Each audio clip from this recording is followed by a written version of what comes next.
Testing, testing, testing.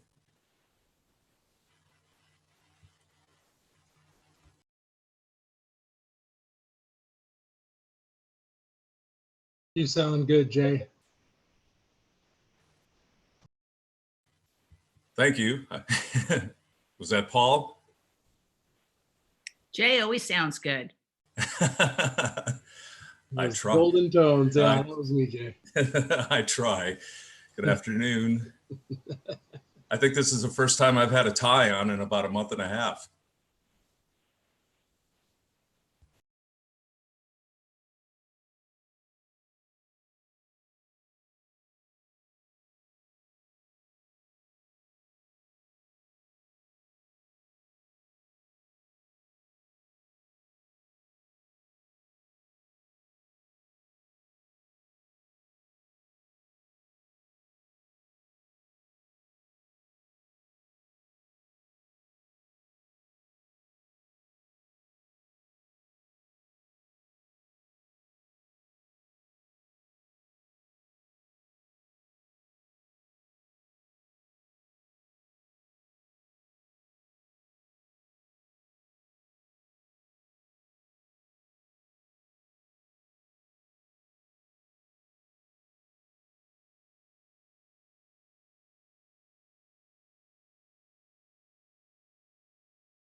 So the first thing we're going to do this morning, though, before we get into the program, is to take the roll.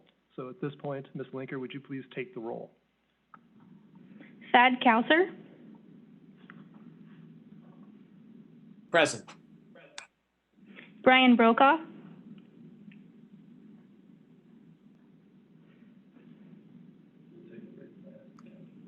James Schwab,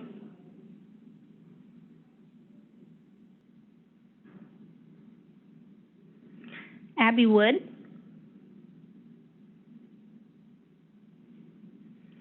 Gail Kaufman,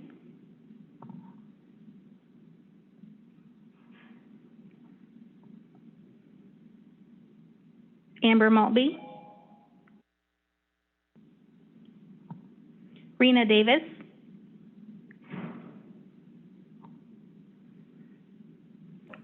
Jenny Wagner, Present. Katie Zoglin, Present. Rich Mattich, Here. and Allison Hayward. Sorry, here. All right. Thank you. The first item of business before we get started is the public comment for items not on the agenda. Do we have any public comment for items not on today's agenda?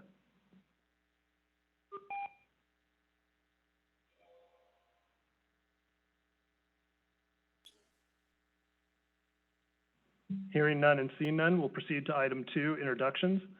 The first item under introductions, of course, is the need for this task force, which I think is apparent. Digital campaign spending has increased exponentially over the last decade to the point where it is now in the billions of dollars of spending in our election cycles. The commission, the Fair Political Practices Commission, has determined that it is in our interest, in our state's interest, and in others' interest as well, to further examine ways that we can improve the efficacy of regulating campaign activity in digital media, including social media. And as an aside, I think, from my perspective at least, one anecdote that to me suggests the need for this is I think we are all keenly aware of the advertising that's occurring on platforms such as Facebook and the challenges with getting at the truthfulness of those advertisements, as well as who's behind them, who's paying for them, et cetera. And yet, we recently here at the Commission had an experience where we had a public service announcement that we wanted to post on Facebook, and it was rejected by Facebook repeatedly for being an impermissible political ad, even though it was simply a public service announcement. So at least in my perspective, that sort of highlights one of the challenges that we're facing here with campaign activity on social media. Commissioner Hayward, did you have anything you wanted to add before we move on to introducing our task force members? No, just that I'm pleased that everyone could find the time in their lives right now to help us with this. Thank you very much for being here. Indeed, thank you. All right, so our task force roster begin with the California Secretary of State's, we have a representative, the Chief Deputy, James Schwab. Thank you, James, for being here today and participating on behalf of the Secretary of State's office. We have Thad Kauser, a professor from the University of California at San Diego. We have Brian Brokaw of Brokaw Consulting, a well-known political consultant. Gail Kaufman of Kaufman Campaigns, also a very well-known political consultant who can help us understand sort of the intersection of campaign activity and digital media. We have Amber Maltby, a partner with the Nosman Law Firm, who has expertise in advising campaigns and others in how to comply with the campaign finance rules and disclosure rules. Rena Davis, a staff member at Google, is on our task force as well. We have Jenny Wagner and Katie Zoglin from the California League of Women Voters. Thank you both for participating as well. Although, as a point of clarification, even though there's 2 of you, you only get 1 vote. So I just wanted to make that clear up front. And so those are our task force members. We also, of course, have to have staff members both here from the Fair Political Practices Commission and from other organizations assisting us with our work.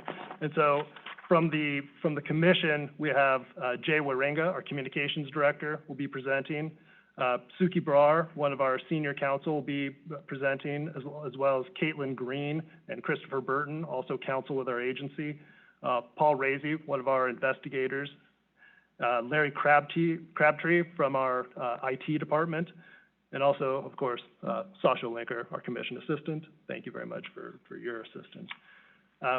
In addition to our FPPC staff, we are pleased and very fortunate to have Russell Lehman and Fred Jarrett, two commissioners from the Washington Public Disclosure Commission, joining us here today to offer their perspective, as well as I understand Sean Flynn and Kim Bradford, their general counsel and communications director respectively from Washington as well. So thank you, all four of you, for participating. We also have Brendan Fisher, the director of the Federal Reform Program of the Campaign Legal Center, as one of our presenters today. Thank you, Brendan. Tyler Joseph will be presenting, the director of policy for the Los Angeles City Ethics Commission, and Tyler Grant, the IT director from the LA City Ethics Commission. Ms. Linker, did I miss anybody, or is that our slate today? All right, thank you. So thank you all very much for being here today and participating. At this point, I wanted to offer a special opportunity, though, for the two commissioners from Washington, the Public Disclosure Commission. Commissioner Lehman or Commissioner Jarrett, would either of you care to make some brief remarks?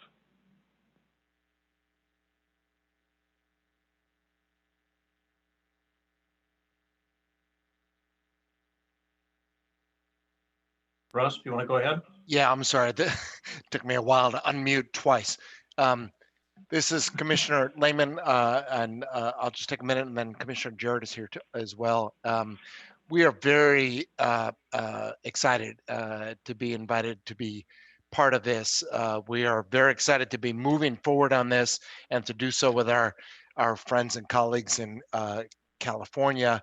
I think almost ensure that this will be a success in various ways. So with that, I just thank you again and pass it to Fred. Commissioner Jarrett. I would just echo Russ's comments. This is a great opportunity for us. I think it's a new and very complicated problem that we're dealing with here, both from the legal, but also from the technological, and how fast the technology is moving and how much people are learning. And we have, in my mind at least, we have a lot of, or I have a lot of catching up to do. So I'm really pleased to be able to be a part of this and to be able to learn. And, you know, our goal is to make this kind of advertising available to campaigns to be able to do the communication that they need to do, but to do it in a way which is transparent and disclosable and available to the public. And that remains our goal. It's been our goal for almost 50 years now, and we're going to keep working at it. So thank you for allowing us to be part of your process. Thank you very much, Commissioners Lehman and Jarrett. Moving on to our proposed timeline and tentative schedule. You know, I would say at this point, our timeline remains that in an ideal world, we would have completed our business and provided our recommendations to the Commission by the end of September of this year. Given the difficulties of the current pandemic, that may be an aggressive and overly optimistic timeline, but nonetheless, that remains our timeline for now. We'll adjust accordingly. And then ideally, following the conclusion of our task force business in September, I know Commissioners Jarrett and Lehman, I believe, concur in this. Ideally, what we would do is then take the work of our commission in the form of those best practices and have a discussion with our colleagues from around the country at the COGL, Conference of Government Ethics Laws, annual meeting later this year. Because we do think that the work that we do here identifying best practices could have implications for other states as well, not just California and Washington, but throughout our country. So that remains our timeline and our schedule. In order to get to that point, that's why we push forward, even under these circumstances, with meeting in April. And the intent is to have 3 to 4 additional meetings between now and August, with August being the latest we would meet, and then have the final recommendations voted on in September. So that's our timeline and what we're seeking to do here. So at this point, the final sort of housekeeping matter before we get to the main event, so to speak, is we are a Bagley-Keene formed committee under state law, which means there are certain special rules and requirements for transparency that we need to be mindful of as we go about our business. And so we're going to have our FPPC General Counsel, Dave Bainbridge, briefly provide the task force members with an overview of those rules. Mr. Bainbridge. Yeah, good afternoon. Thank you all for agreeing to be a part of this. And the Bagley-Keene rules are not scary or intimidating. They're just a few things that you need to keep in mind since you are now a member of a state board. Bagley-Keene Open Meeting Act is the state law that governs how state boards and commissioners operate. This is going to be the least interesting presentation I think you hear today, so I'll keep it brief. I just want to give you a quick summary of what you need to know now that you are participating in this task force. You should have already received a copy of the law. Certainly, if you have questions, reach out to me. I can provide additional materials or trainings that are more in depth. But my goal today is just to give you the basics that you need to know to participate in these meetings. You'll often hear the law called Bagley-Keene for short. I've even heard it used as an insult from one elected or one official to another. But instead of remembering it that way, I would keep in mind that it's called the Open Meeting Act. And that's because its purpose is to ensure that public business is conducted in public with input from the citizens. So the goal is that bodies like this conduct themselves in a way that is open, transparent, and democratic. It's not designed to be efficient. So keep that in mind if you're struggling with it or feel constrained in what communications you can have with your fellow members about it. The definition of state bodies in the Bagley-Keene Open Meeting Act is pretty broad. It includes advisory commissions, committees, and task force like this one. And what that means is when members of the group want to get together and discuss and deliberate on subjects within the jurisdiction of the body, they need to follow the rules of the Open Meeting Act. So right now I'll go through some of those basic rules for you to keep in mind. There's lots more that are out there, but they're mostly just relevant to people like me and people who work at the agencies. For the members, I'm going to give you the basics to keep in mind. And again, always feel free to reach out to me if you have specific questions. State agency meetings, and even for committees like this one, like this task force, must be noticed 10 days in advance with a published agenda. That agenda must include a summary of all business that will be conducted by the body at that meeting. These are typically done through agenda items, as you'll see with our agenda today. So anything the body would like to discuss should be included on the agenda for that meeting, and it needs to be published 10 days in advance with the goal of letting the public know what will be considered at the meeting. These meetings have to be open to the public, and they have to permit public comment. We have multiple ways that we permit public comment at our meetings. They can be recorded by members of the public, and any documents that are distributed to members of the body must be made available to the public. These are documents that are considered at a meeting. Also, the meetings must be in locations that are ADA compliant. So typically they need to be in a government building or a commercial building because most residences are not ADA compliant. Members are allowed to participate remotely, even in times when we aren't at a stay-at-home order, which is something that's thrown a wrench into the rules that we're not allowed to leave, not supposed to leave our houses right now. The typical rule is that members can participate remotely, but their location must be open to the public and must be ADA compliant, and they must post an agenda outside the place where they're conducting their meeting remotely. However, due to the COVID-19 pandemic, an executive order was issued last month by the governor of California that permits total remote participation without public access, at least physical public access, for meetings like this one, which is why we're all on Zoom right now. However, you have to allow a way for the public to participate, which we are doing. We have a system where they can comment on our comment portal on our website. They can also participate by telephone or by email or letter in advance of the meeting. So those are the basic rules for how to conduct a meeting. This is mostly the responsibility of the staff of the FPPC to ensure proper notice goes out and the meetings are conducted in a way that allows for public comment. What is most important for members of the body to keep in mind is that a meeting occurs if a majority of the members discuss, deliberate, or take actions on items within the jurisdiction of the body, regardless of whether a meeting has been noticed. So what this means is members of this body can't meet outside of a public meeting to discuss items within the jurisdiction of the body. This is where the inefficiency comes in of Bagley-Keene.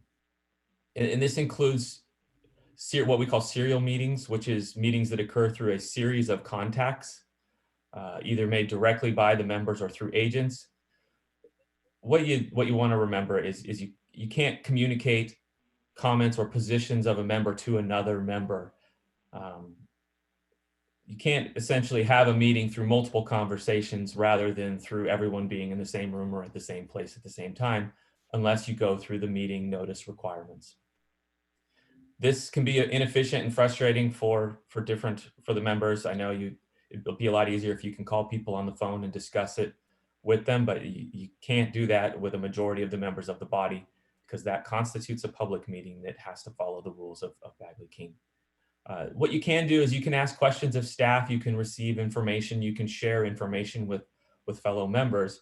You just have to avoid deliberating or making decisions outside of public meetings.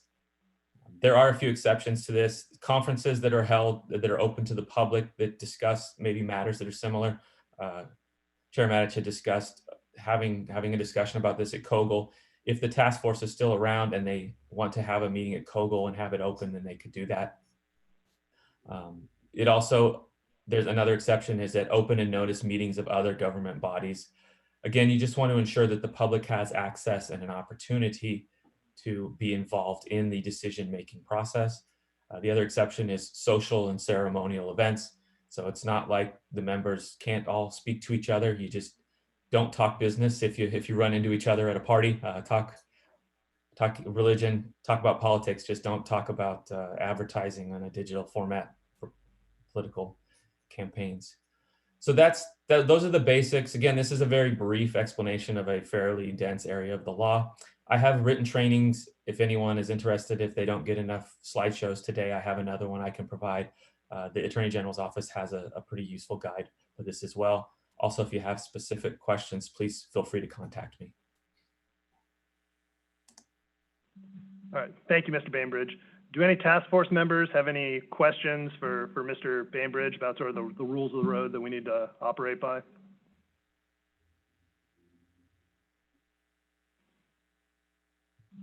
Seeing none, we'll go ahead and move on to our first presentation. It's an introduction to campaign advertising in the digital realm.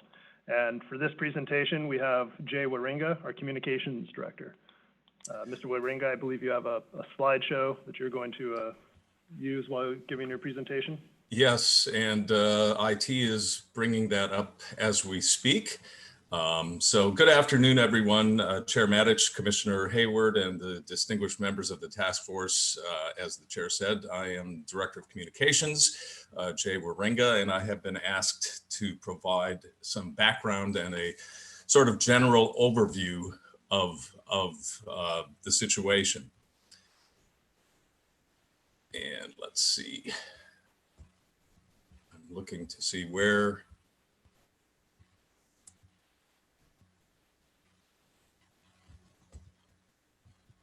on my, here we go. So It's probably pretty common knowledge that more and more money gets spent on political advertising every go around. But here are some of the figures, and obviously these are taken from pre-COVID-19, but they're still quite telling. In 2019-2020, according to estimates from Advertising Analytics and Cross Screen Media, the total political advertising spending for this election cycle is estimated to be more than $6 billion, and a few other estimates have that at 6.5 or $6.6 billion with a B. Obviously, things are being impacted right now by COVID-19. A report came out on Monday from a group called eMarketer, which says that the total television ad spending, not just political, but all advertising spending because of this will decline 22 to 29% in the first half of this year. And that's about $10 billion to $12 billion that the networks and cable companies are taking a hit. A good chunk of that obviously is sports. There will be, unfortunately for me, it doesn't look like a Stanley Cup that will be on the air, or NBA finals. We missed March Madness, and a big chunk of that is the Olympics as well. But the same report did say that the second half of the year, they are expecting a rebound in that, and that is mainly due to political ad spending, which we do not see much right now, but we will see more later on this year. And of that $6 billion to $6.5 billion, about 4.4 of that will be traditional media. Again, from that same study, it will be $4.5 billion television, radio, cable, television being the dominant. Kantar Media estimates $3.2 billion of this will be traditional television, $1.2 billion for cable, and about $400 million for radio advertising. And as you can see, this made a lot of headlines. We've already hit the $1 billion mark in this cycle. And obviously, technically, the presidential primary calendar is still there. And this is only counting the presidential race, by the way. This does not count any local or state or congressional or Senate races so far. And as many other news media outlets have pointed out, this is largely due to a couple of people, this gentleman being one as well, Michael Bloomberg, spending over $1 billion, I believe himself. As for the digital portion, which gets more to our task, an estimated $750 million was spent on digital political advertising in the 2018 election cycle. So about $750 million last go around. And as you can see, the estimate for this cycle doubles that. More than $1.6 billion expected to be spent on digital political spending. So it is obviously a trend. And between Mayor Bloomberg and the President's Re-election Committee, those two are far and away the leading spenders at this point. So like a lot of things, this is not a Republican thing or a Democratic thing. This is a thing that we are looking at. And to provide some perspective and context, back in 2008, a total of $22.25 million was spent on digital political advertising. By 2012, that number rose 6 times, up to $159 million. The Burrell Associates report does not list a reason as to why it fell in 2014. Obviously, presidential years and non-presidential years make a difference, and we see those figures between election years and non-election years here at the Commission as well. Obviously, in 2008, the reach, the usage, the impact of social media was not as expansive as it is now, but that's only part of the story because social media was a thing back in 2008. I believe at that time, Facebook had about 800 million users already. So it was a thing, but political campaigns, consultants, researchers have learned now how it maximizes the reach and the targeting of micro audiences. It does so in a very cost-effective manner. So it was a thing in 2008, but now it is used much more frequently and in a higher volume than back when figures on this started first being calculated. So far, just to check on which candidates have spent the most on digital ads so far this year. And as I mentioned before, Bloomberg and the President's Re-election Campaign top the list. So we've seen these stories in the past few months, digital media isn't just the advertising, it's almost more than that. It's chats, it's texts, it's memes. And so that leads to the questions that this task force will be looking at. What will that mean for current regulations? What are they lacking? What's next? What will we have to look at next? What's coming down the pike? What will it mean for political campaigns, politicians, and most of all, what it will mean for the public? And of course, the next frontier are the streaming services, which do and are getting into the equation more and more. The public, by way of our dollars, the public, we're choosing more and more to get entertainment and information through the streaming services. And the services are hiring people to take on Google, Twitter, Facebook, the rest for political spending. They are trying to cash in on the controversy surrounding some of the Facebook stories from 2016 and social media in general. But there is a feeling that rising to more boats in the water here is not going to affect things, that a rising tide of spending will help float all of those boats. So while California, I am a bit biased here working for the FPPC. I think California has tried to keep pace and maintain stride with this ever-changing landscape and has probably done a fairly effective job as possible, more than some others, but it is still a constant game of catch up, of trying to anticipate what's next. And obviously we've heard from many other of our colleagues around the country at the state level, what the federal level will play. And while this is not your particular charge, it's obviously a part of the equation. See, I've included some quotes from Daniel Weiner here, who is now the Deputy Director of the Brennan Center's Election Reform Program. His comments on the effectiveness of the FEC are quite plain. Not trying to be overly critical of the FEC. They obviously have many fine, hardworking people trying to keep up, trying to do the right thing at the federal level. But there is, I believe, a consensus that it is not currently doing what it was designed to do, or what people had hoped it would do and has done in the past. So where does that leave us as we worked together to deal with this issue?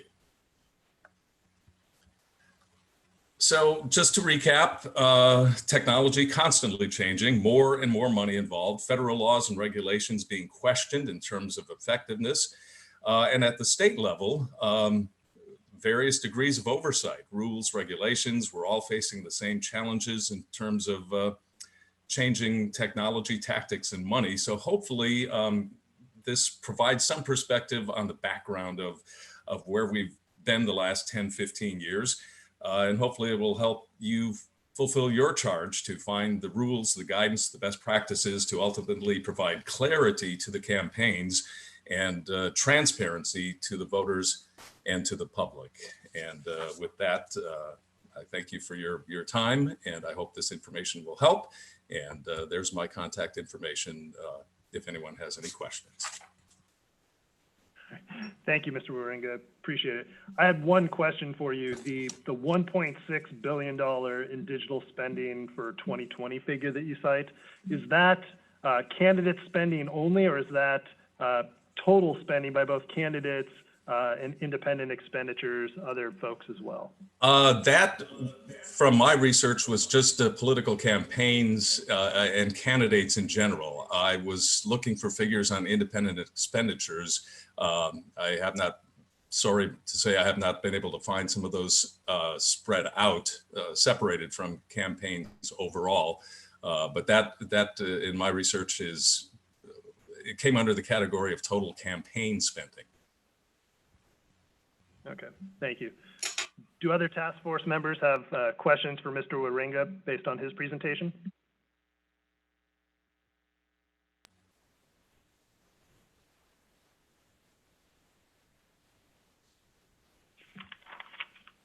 Seeing none, thank you, Mr. Waringa. We'll go ahead and move then to our second presentation. And this is going to be an overview of the current legal landscape for regulating digital political ads. And from the FPPC, we have Senior Counsel Suki Brar and Caitlin Green, Commission Counsel. So Ms. Brar, Ms. Green, if you would begin your presentations. After that, I would invite Mr. Schwab and anybody from his staff who wishes to speak about the Secretary of State's experiences in this area. And then after Mr. Schwab is finished, we'll then turn to our friends from Washington State. So let's first begin with our FPPC staff, though. Hi, good afternoon. Chair Matich, it's just going to be me today. So I've been asked to talk a little bit about the legal landscape when it comes to digital media ads. And I'm going to cover digital media ads, the rules that are present here in California. And I'm going to talk about the rules that are in a couple of other jurisdictions as well. And then I'm going to talk about a recent case that came down in December that affects this area as well. So with that, I'm going to go ahead and get started with my presentation. Not sure.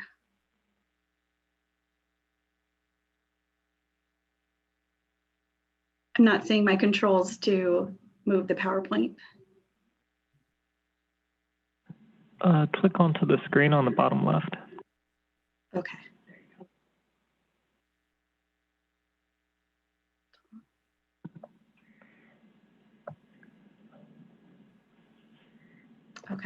Okay. Okay, so I'm going to go ahead and begin with talking about how ads are defined under the California Political Reform Act, and that is any general or public communication that is authorized and paid for by a committee for the purpose of supporting or opposing candidates for elective office or ballot measures.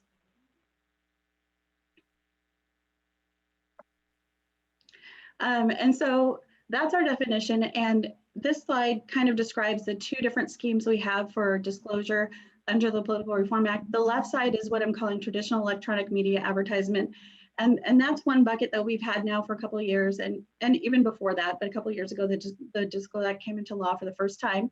And what those are traditionally where a committee were to distribute an ad and put it online, the committee would put the disclosure on the ad, identifying the committee and top contributors and all of that themselves, and then give that ad to whether it be an online website, in an email or text message, that type of thing. And then this year, for the first time, we have now online platform disclosed advertisements. This went into effect on January 1st. And it's a set of advertisements. It's a narrow set, and it applies only to images and graphics or animated images and graphics that a committee pays an online platform to place on the platform, which cannot be where the user cannot link the ad to another website containing disclosures. So if it falls into that category, it's called an online platform disclosed advertisement. And what happens there is the committee gives it to the online platform places disclosure on the ad, and then it also can become part of the online platform's public digital disclosure archive. So that is that, and I will talk a little bit more about that online platform disclosed advertisement law in just a second. My next slide here, I wanted to include something about social media influencers in my presentation because that's been in the news a lot lately.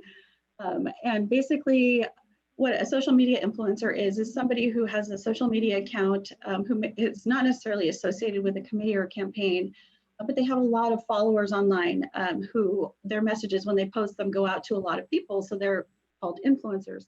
And these people can also be paid to distribute campaign material. They post it on their own personal account and all their users see it. And so previously we advised that these posts would have to have disclosures on them as to what committees paid for them. And now that the law was amended this year, that has become a little bit less clear. So I think that's one area the task force could work on to make that even more clear as to what disclosures should go on those influencers ads that they're posting. So I just want to quickly mention that. Now I'm going to move on to a little bit more in depth on the online platform disclosed ads. Again, the online platform places the disclosures on the ad for the committee, but it's based on information the committee is required to provide to the online platform.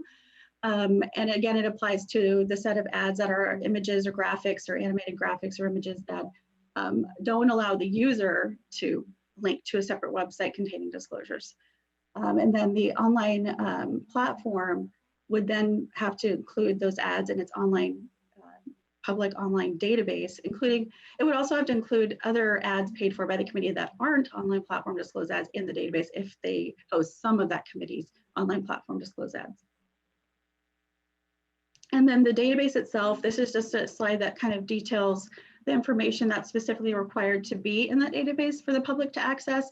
And it includes a copy of the advertisement, a number of impressions generated from the advertisement, the date and time the advertisement was first and last displayed, and some other information. And the online platform is also required to provide some sort of button or link on the committee's profile page that says view ads or something similar, where the public can click right there and get to the database. And again, here on the slide, I just wanted to provide some information about how long this information is supposed to be kept.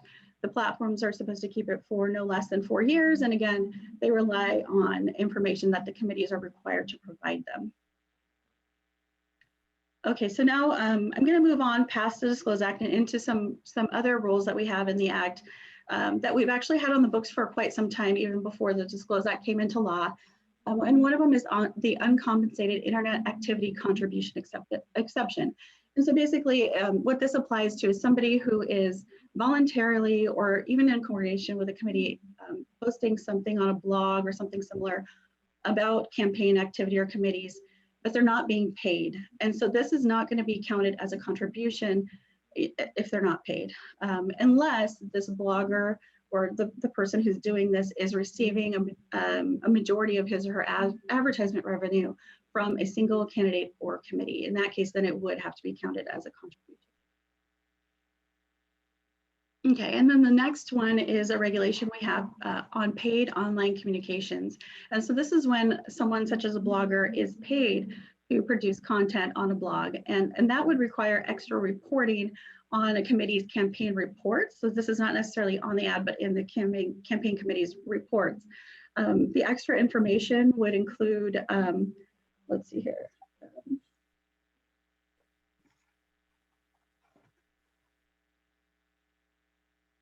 So it would have to include the name of the individual paying for the providing the content, the name of the website or the URL in which the communication is published in the first instance.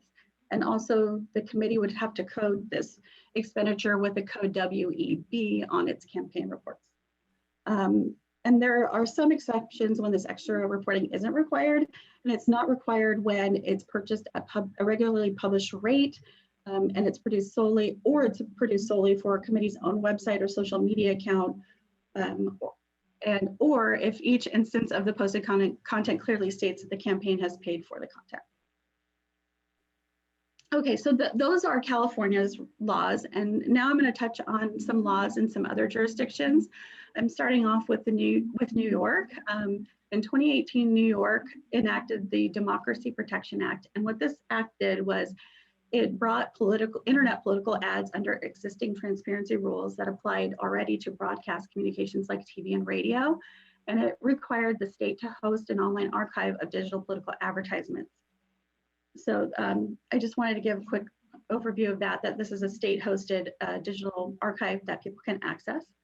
The next jurisdiction that I wanted to cover is Washington, but however, Washington is here at the meeting today, so I'm going to let them cover the details of their law, but I'll just generally say that they also have an online digital ad database requirement. Right now, the onus is on the online platforms to host those, but the idea is that in the future, the state would be hosting those, but I'll let them cover that later on in the presentation today. And then the last jurisdiction that I wanted to cover was Maryland. Maryland in 2018 also enacted what is called the Online Electioneering Transparency and Accountability Act. And so this is an online, again, digital ad archive. It puts the onus on the online platforms to host the archive. And the slide details at the top here the type of information that is required in addition to that in that archive, which includes ad purchaser's name and contact information, identity of the political treasurer, or individuals exercising control over the ad purchaser, and the total amount paid for the ad. And then there's another set of information that the platforms have to maintain and make available for state authorities if they request it. And that includes a copy of the ad, the name, candidate, or ballot measure that is a subject of the ad, dates and times, descriptions of where the ad was shown, and what audience was targeted, and the total number of impressions generated by the ad. So here, what I wanted to talk about here was basically that this Maryland law was actually challenged in court, and a decision came down in December of last year, at the end of last year, that struck down the law as applied to the plaintiffs in the case. And the case was Washington Post versus McManus.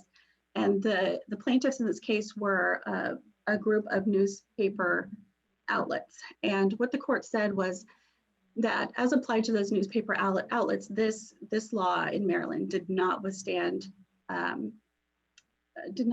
constitutional exacting scrutiny. The court said that the reason why they struck down the law was because the law was not narrowly tailored to achieve the means that the state had said they were trying to accomplish. And one of those was to reduce foreign influence in elections. And what the court said was that there wasn't enough evidence on the record provided by Maryland that there actually was a problem with foreign actors purchasing ads on social media that related to campaigns. What the court said that they had seen were more examples of foreign actors not purchasing ads, actually doing them on free accounts, and they weren't actually exactly campaign ads. They were more ads related to issues such as gun violence and race issues. So that was one of the things that the court talked about. And then another thing that the court noted was that this onus that was placed on the private entities was not the most narrow way to deal with this situation, that the burden placed on these third-party neutral actors who aren't actually participating in the political process, like the payers for the ads, like committees were, was somewhat was too burdensome, and that it would be better placed on perhaps the payers for the ad or the committees themselves. So the law was not narrowly tailored to achieve the means that they were trying to achieve. So that is all I wanted to talk about today. If anybody has any questions, I'm here for those. Thank you, Ms. Brar. Do any of our task force members have questions for Ms. Brar on her California focused presentation? I do, Katie Soglin, on behalf of League of Women Voters. Thank you for your presentation. Could you tell me what code section or reg talks about the disclosures as to influencers? We just have our electronic media and social media sections of the Disclose Act, and off the top of my head, I think it's 8.5. I can't remember the exact section off the top of my head. I can email you later. That would be great. Thank you. There's not one that specifically mentions social media influence, but I'll show you the sections that cover it tangentially. Thank you. I also have a question. This is Abby Wood from USC. I'm sorry I came in a few minutes late and I missed the roll call. Present. Hi, Suki. I am wondering if you could talk a little bit more about whether the FPPC or the legislature in passing the Disclose Act talked about forcing targeting criteria to be revealed or making the audience of the ad retargetable. So as you know, one of the main ways that the court has said that politicians should deal, or maybe not politicians, but like we as the public should deal with misinformation and disinformation is counter speech. And so one of my big bugaboos has been, well, it's almost impossible online the way we currently have the transparency stuff set up.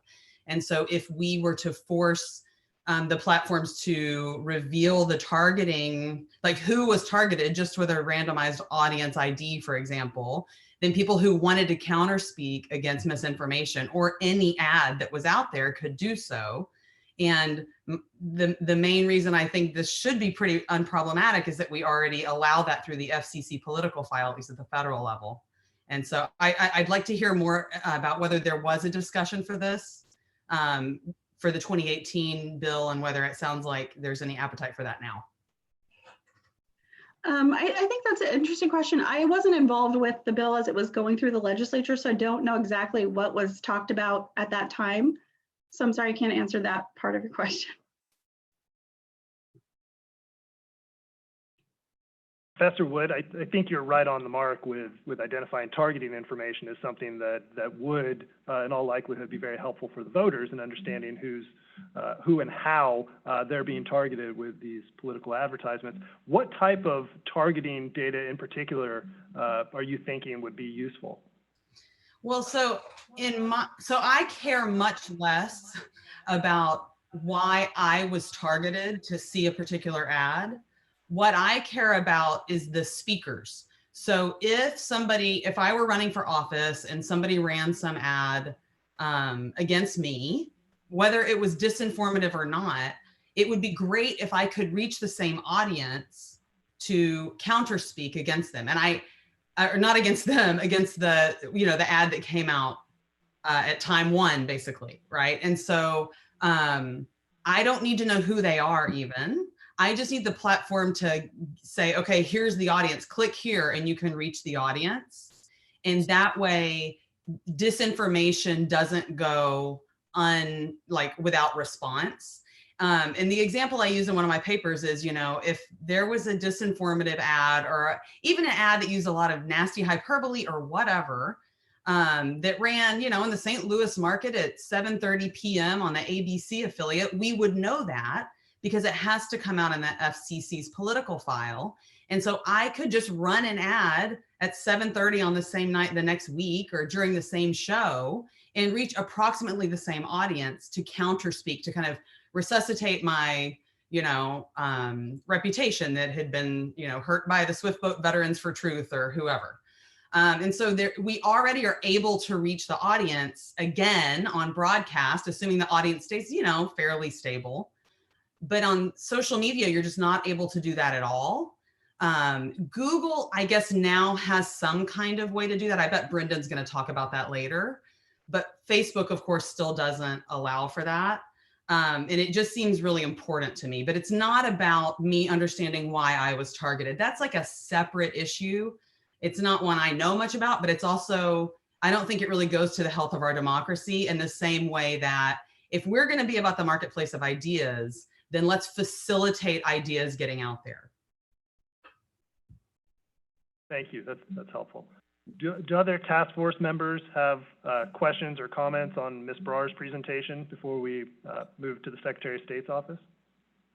Yes, thanks very much. This is Thad Kauser from UC San Diego. That was very helpful. I have just a question about the state of current California law. So in your slide on paid online communication, as I understand it, committees have to report expenditures if they are paying someone to blog to provide original content on a blog or social media or posting it online. So I'm not handing them an ad. I'm just saying, hey, I'd like you to post good stuff about me.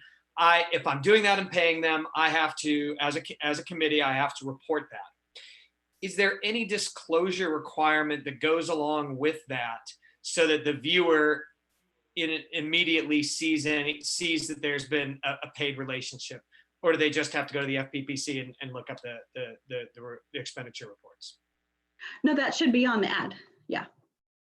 So sorry, we're not talking about an ad. I'm just talking about content. So I'm blogging what a wonderful person Michael Bloomberg is and how great he is, or I'm saying something nice about him on my Twitter feed.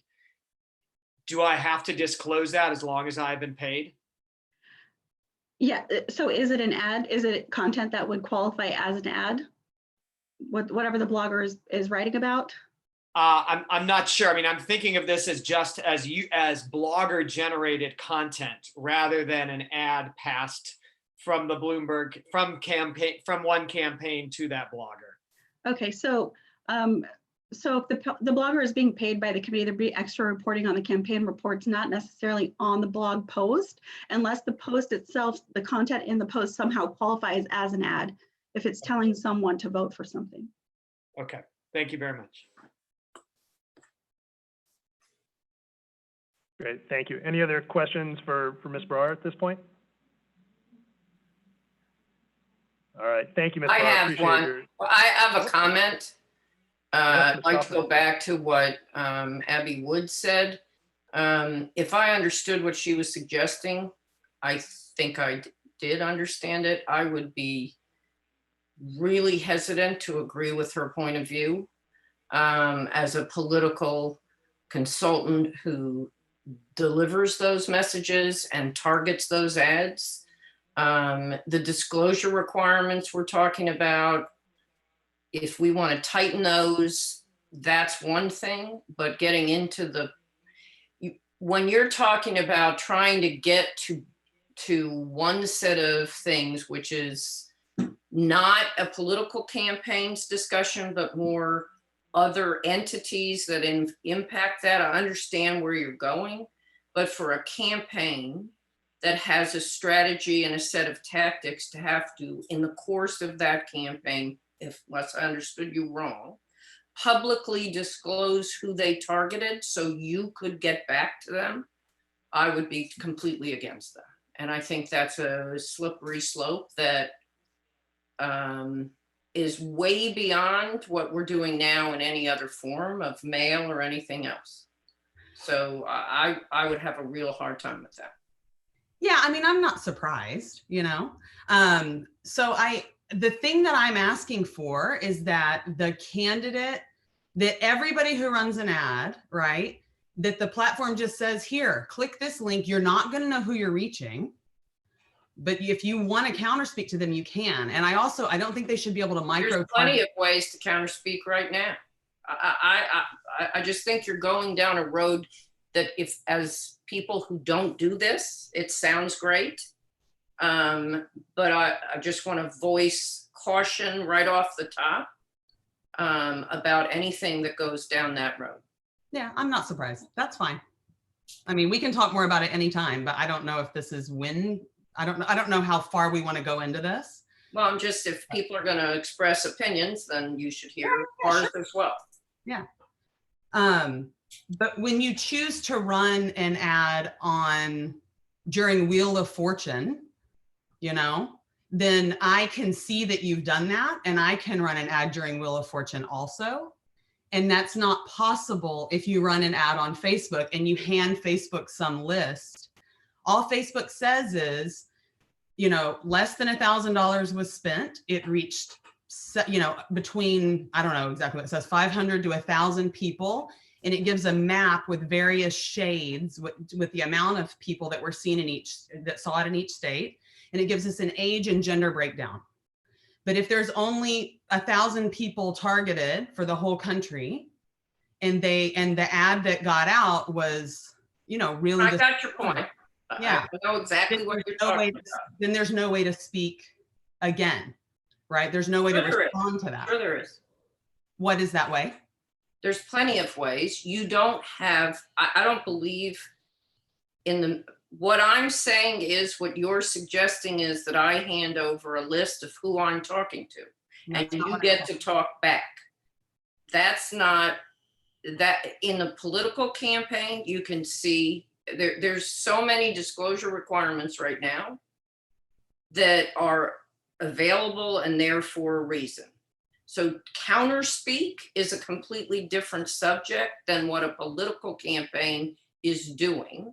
And I think you're trying to reach a bigger issue and a different issue by going after something that I don't think you're really understanding. Okay. Well, I think you sharpened the issue, so I'm happy to move forward, but we can continue this discussion anytime you want. I don't want to take up the whole meeting with this. Yeah, no, I appreciate both perspectives, Professor Wood and Ms. Kaufman. We do, in the context later in our agenda, when we talk about digital ad archives, there's an aspect of what types of information ought to be collected and the benefit of those information. So I think we might be able to get back into this. I do think that Ms. Kaufman raises a very valid point from my perspective, because I think there is a distinction between proprietary campaign strategic information and what I think Professor Wood is speaking to, which is more, at least in my mind, what I think about in terms of TV and radio ads, where you might get you can get information on which markets were these ads run at, what time were they run at, which I think to me is less strategic, at least on its face. and more just basic information about the ad. But again, we have place later in the agenda to talk more in detail, but I think both of you have offered important perspectives on this question. So at this point, are there any more questions, though, for Ms. Brar about California's current approach to regulating digital advertising? And hearing none. All right, thank you, Ms. Brar, appreciate it. Mr. Schwab, would you at this time like to talk to us about the Secretary of State's perspective, experience, and potentially challenges that you're experiencing with respect to digital advertising? Sure. So, 2016 was a big election for us for many reasons, and cybersecurity and the growth of misinformation and disinformation just became apparent. And historically, our office has tracked and take action on misinformation. So when there's mailers out there that say Democrats vote Wednesday, Republicans vote Thursday, your polling place is burnt down, you can't go vote today. We would track down and pursue those types of misinformation. Now with social media, that type of information is so much easier to spread and to get out there that we figured we needed to do something. And so we received resources and directive from the legislature and governor to monitor and attempt to remove misinformation from social media. And so there's two different sides of that we pursue, one we don't pursue. One is the misinformation is what we do go after. And like I said, the Democrats vote Wednesday, Republicans Thursday. The misinformation is what we also saw in 2016, was taking a hot button political issue, kind of blowing it up on both sides to, just cause some chaos. That's sort of on the opinion piece, a part of speech that we don't want to dive into. And so we're focused on the misinformation side. So we received funding. In November 2018 was the first election. We put those resources to bear. We also established in that time relationships with the social media companies, Twitter, Facebook, so that when we started to identify misinformation, we could report it and get those posts removed. And so in 2018, our staff identified roughly 300 or so misinformation posts. We reported them to the platforms, and for the most part, most of those were taken down. So we had a fair amount of success on the misinformation side of stuff. Going into March, I feel like the challenge has changed quite a bit. We didn't necessarily see direct ads regarding misinformation, and a lot of it blended the worlds of disinformation and misinformation.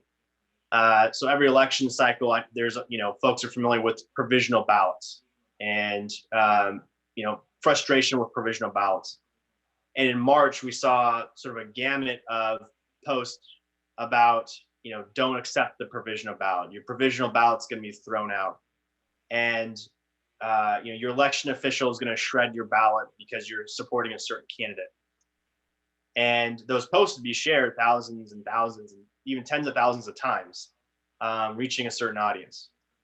And it walked that line of someone expressing an opinion and someone spreading misinformation. Those are the challenges we have now, I think, in this era, is that fine line between opinion and,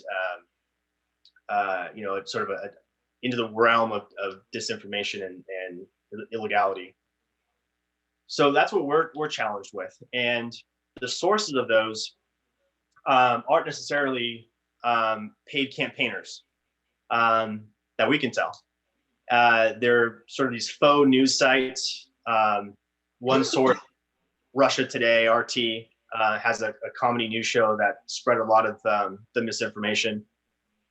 But their impact on elections is much larger than ours. So they have more followers in our office. Their unpaid posts would get more views than our paid rebuttals on social media. So we ran paid advertisements promoting where to go to seek out and find the correct information about voting.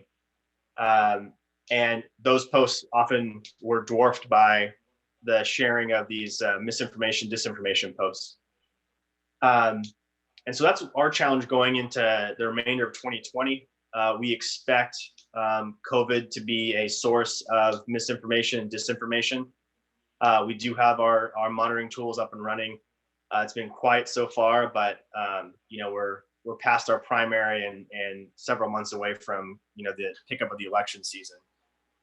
So for us, it's about getting those posts removed and finding the line between opinion and an intentional misinformation to dissuade a voter from casting a ballot or discouraging a voter from casting a ballot. So that's our challenge in 2020. Thank you. All right, thank you, Mr. Schwab. Do any of our task force members have questions for Mr. Schwab about what the Secretary of State is doing and experiencing?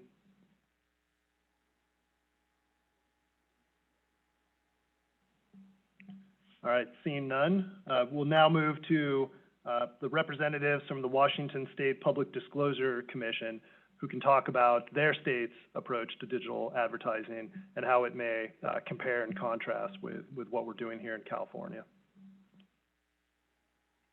Thank you, Chair Madish. I just have a minute or so at the talking about the 40,000 foot level, and then I'd like to pass it to Sean Flynn, our counsel, to talk in more specifics about the law in Washington State, and maybe address, I'm not sure, Suki, I'm not sure if I heard it correctly, but I think you might have misstated what the current Washington law in requirement for an archive, but I'll let Sean deal with that. So at the Public Disclosure Commission in Washington State, we are created by voters to empower the public to follow the money in politics. It is, we are dedicated really to promoting public confidence in government by providing transparency about the political process. Political advertising is one of the, of course, primary ways that campaigns appeal to voters to win their support. For voters to effectively evaluate candidates and electoral issues, the public needs to have access to the information about the political advertising's use and financing. The political advertising landscape has changed really quite dramatically in recent years, with a shift from traditional advertising media, print and broadcast, to include the online ads. Digital advertising platforms are incredibly powerful tools for campaigns that allow them to economically reach potential voters and deliver content that is tailored to very specific audiences. And I love the brief targeting discussion that I just listened to. I think that's perfectly on point. Technology evolves, but our values remain absolutely the same: transparency and disclosure, fostering an informed electorate. They're paramount. State and federal law already require commercial advertising outlets to disclose information about the sources, costs, distribution of political ads. Unfortunately, access to the information is scattered or non-existent and remains really too high of a hurdle for the public in many cases.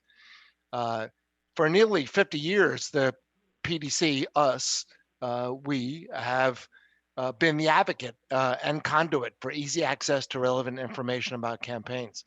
The creation of a public archive of political ads is a continuation of that very mission. Public ownership of such an archive would ensure continuity and consistency of the information and provide a resource for the public to better understand how money is spent to influence politics. We're quite fortunate in Washington State, but we're fortunate because we have a very engaged, relatively engaged electorate that has created the PDC. They had the foresight to create the PDC years ago, and our public feels very strongly about it. We think that a public archive is the absolute natural evolution in that process. I want to just give it to Sean then, Sean Flynn, counsel to the PDC in Washington State, to just talk about the law in Washington State. All right, thank you, Commissioner Lehman. Mr. Flynn? Okay, yes. Assuming everybody can hear me. And yeah, let me just walk through our law a little bit and really to give you the trajectory that the commission has been on in this area. To follow up on what Commissioner Lehman said, that our original law that was passed by voter initiative included a provision that required certain disclosure by what we call commercial advertisers or businesses that provide that provide the advertising to political committees and candidates in elections. And it was a pretty strong provision to begin with, and something that in some ways is tailor-made to the issue that we're faced with today with the emerging technologies and looking at online digital ad disclosure. The law requires that commercial advertisers provide their what we call the books of account to the public upon request. So there's no affirmative reporting duty on the commercial advertiser or publication of this. It's simply meant to be available to the public when they request. And so the PDC doesn't really even have a place in that transaction. It was meant to give the public or empower the public to go directly to the advertiser. The thought behind that is, you know, if you receive a mailer or something, of course, this is back in the 70s when we had that what advertising looked like back then. And you question, you know, what the source of this, who was behind this information. Maybe there was sponsor identification on it, maybe there wasn't, that you could go back to the print shop, television station and find out who was behind this information. So that law has been around for a long time. It applies to all advertisers, commercial advertisers, as much to digital and online platforms as the local print shop. But of course, with new technologies comes new questions about sort of the scope of what the disclosure is. And in 2018, the commission adopted rules that specifically addressed commercial advertising in a digital format and required certain specifics of what would be included in these, you know, quote, books of account that must be available to the public. And I guess for I think Suki had some of that in her slides, which is a great summary of those provisions. But you know, some of the new things that are required are the target reach and impressions generated by an online ad or something. I guess I'll speak just a point about target information, because that's something that was discussed a lot by the commission and with the discussions we've had on this. The way that we look at it and apply it with our law is, not to oversimplify, but kind of see this as a, you know, a receipt of what you buy. When a sponsor goes to a platform like Facebook or Google, they're paying for a service, and it's what they're paying for. Sometimes they're paying for targeting information, and they're saying this is the type of demographics that we want to reach, and that's included in the pricing and the services that are provided. So that's how we look at it. I think it's a good discussion, and some of what I heard back and forth are some of the things that we hear too, about the extent and need to have the disclosure for targeting. But I'll just say, for our purposes, the reason that it's there is because it's included in the services that are provided to the sponsor of the advertising. That's why we feel it's an appropriate thing to require the disclosure for. So the rules, like I said, were adopted in 2018.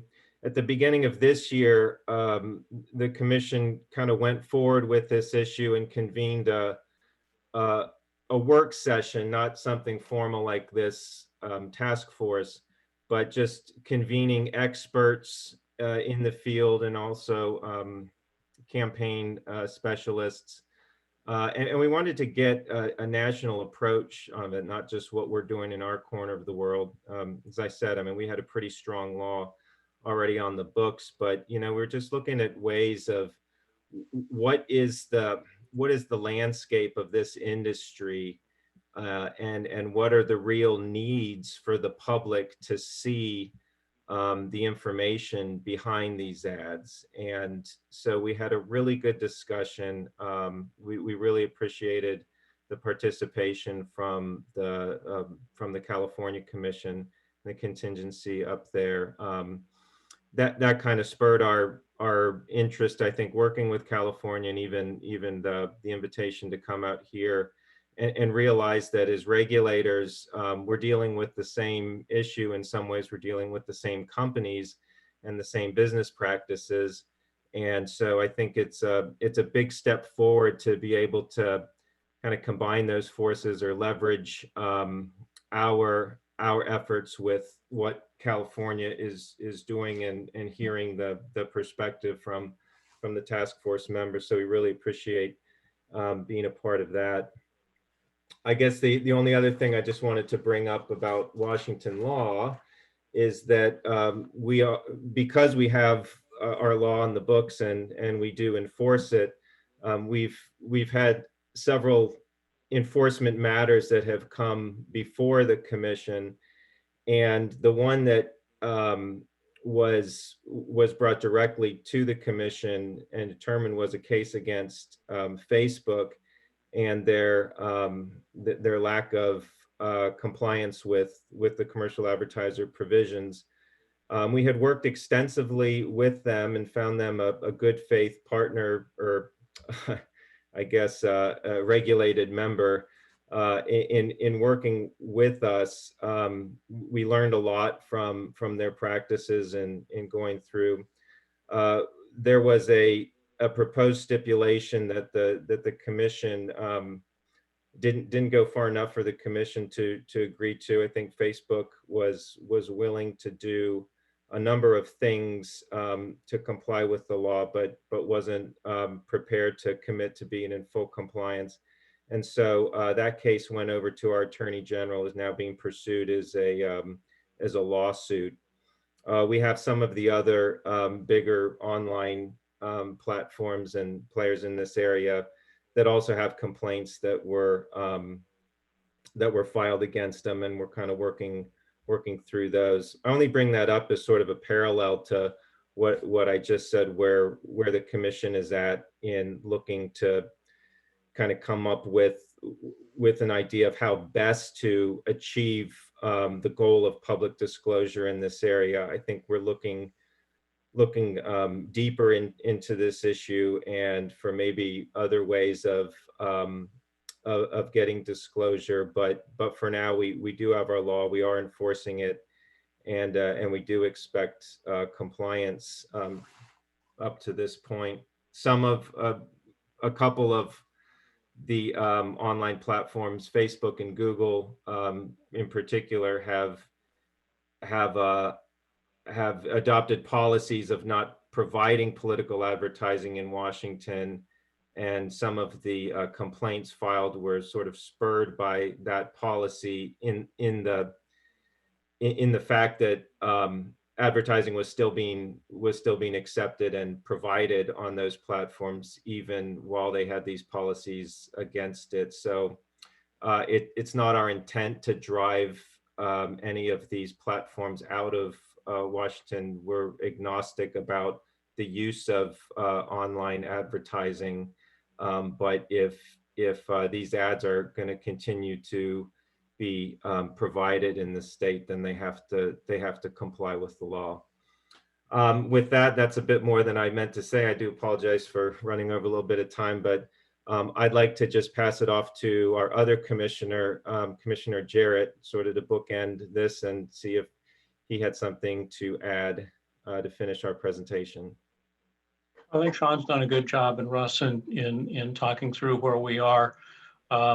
we're looking at the opportunity of being able to find ways of getting these platforms into compliance as quickly as possible. My personal goal is to make it possible for Facebook to be in the market for the 2021 election cycle. But to do that, they're going to have to comply with our laws. So I'll just leave it at that. I again appreciate the opportunity to be a part of this process and to learn. I think this is a new and complicated and fast changing environment. It's not something that we regulators are necessarily great at doing. Thank you very much, Commissioners Lehman and Jarrett and Mr. Flynn for your presentations. Mr. Flynn, I did have a follow-up question for you. And I hope, don't take this as a loaded question. With respect to the targeting information that I understand your regulations currently require, can you put some gloss on that? What is the specific information that a commercial advertiser would have to disclose with respect to the audience and timing, et cetera? Yeah, thanks for the question. The targeting information specifically is what we call the demographics of information, and in our regulation we add the examples of I'm trying to look at it now, but I think it's just I'll just find it so I can read it real quick. Age, gender, race, location are the examples of what we would describe as demographic information. We don't have any specificity beyond that if there's others, but I think generally speaking, it's to the extent that the commercial advertiser provides that as a service that they can target a certain category, then that's what would be revealed. There would be presumably a distinction between demographics and, let's say, areas of interest. And so maybe if it's, you know, musical tastes or something like that, that wouldn't necessarily be demographic information, but it's really to the extent that the commercial advertiser is selling that type of information, and that's what would be required to be disclosed.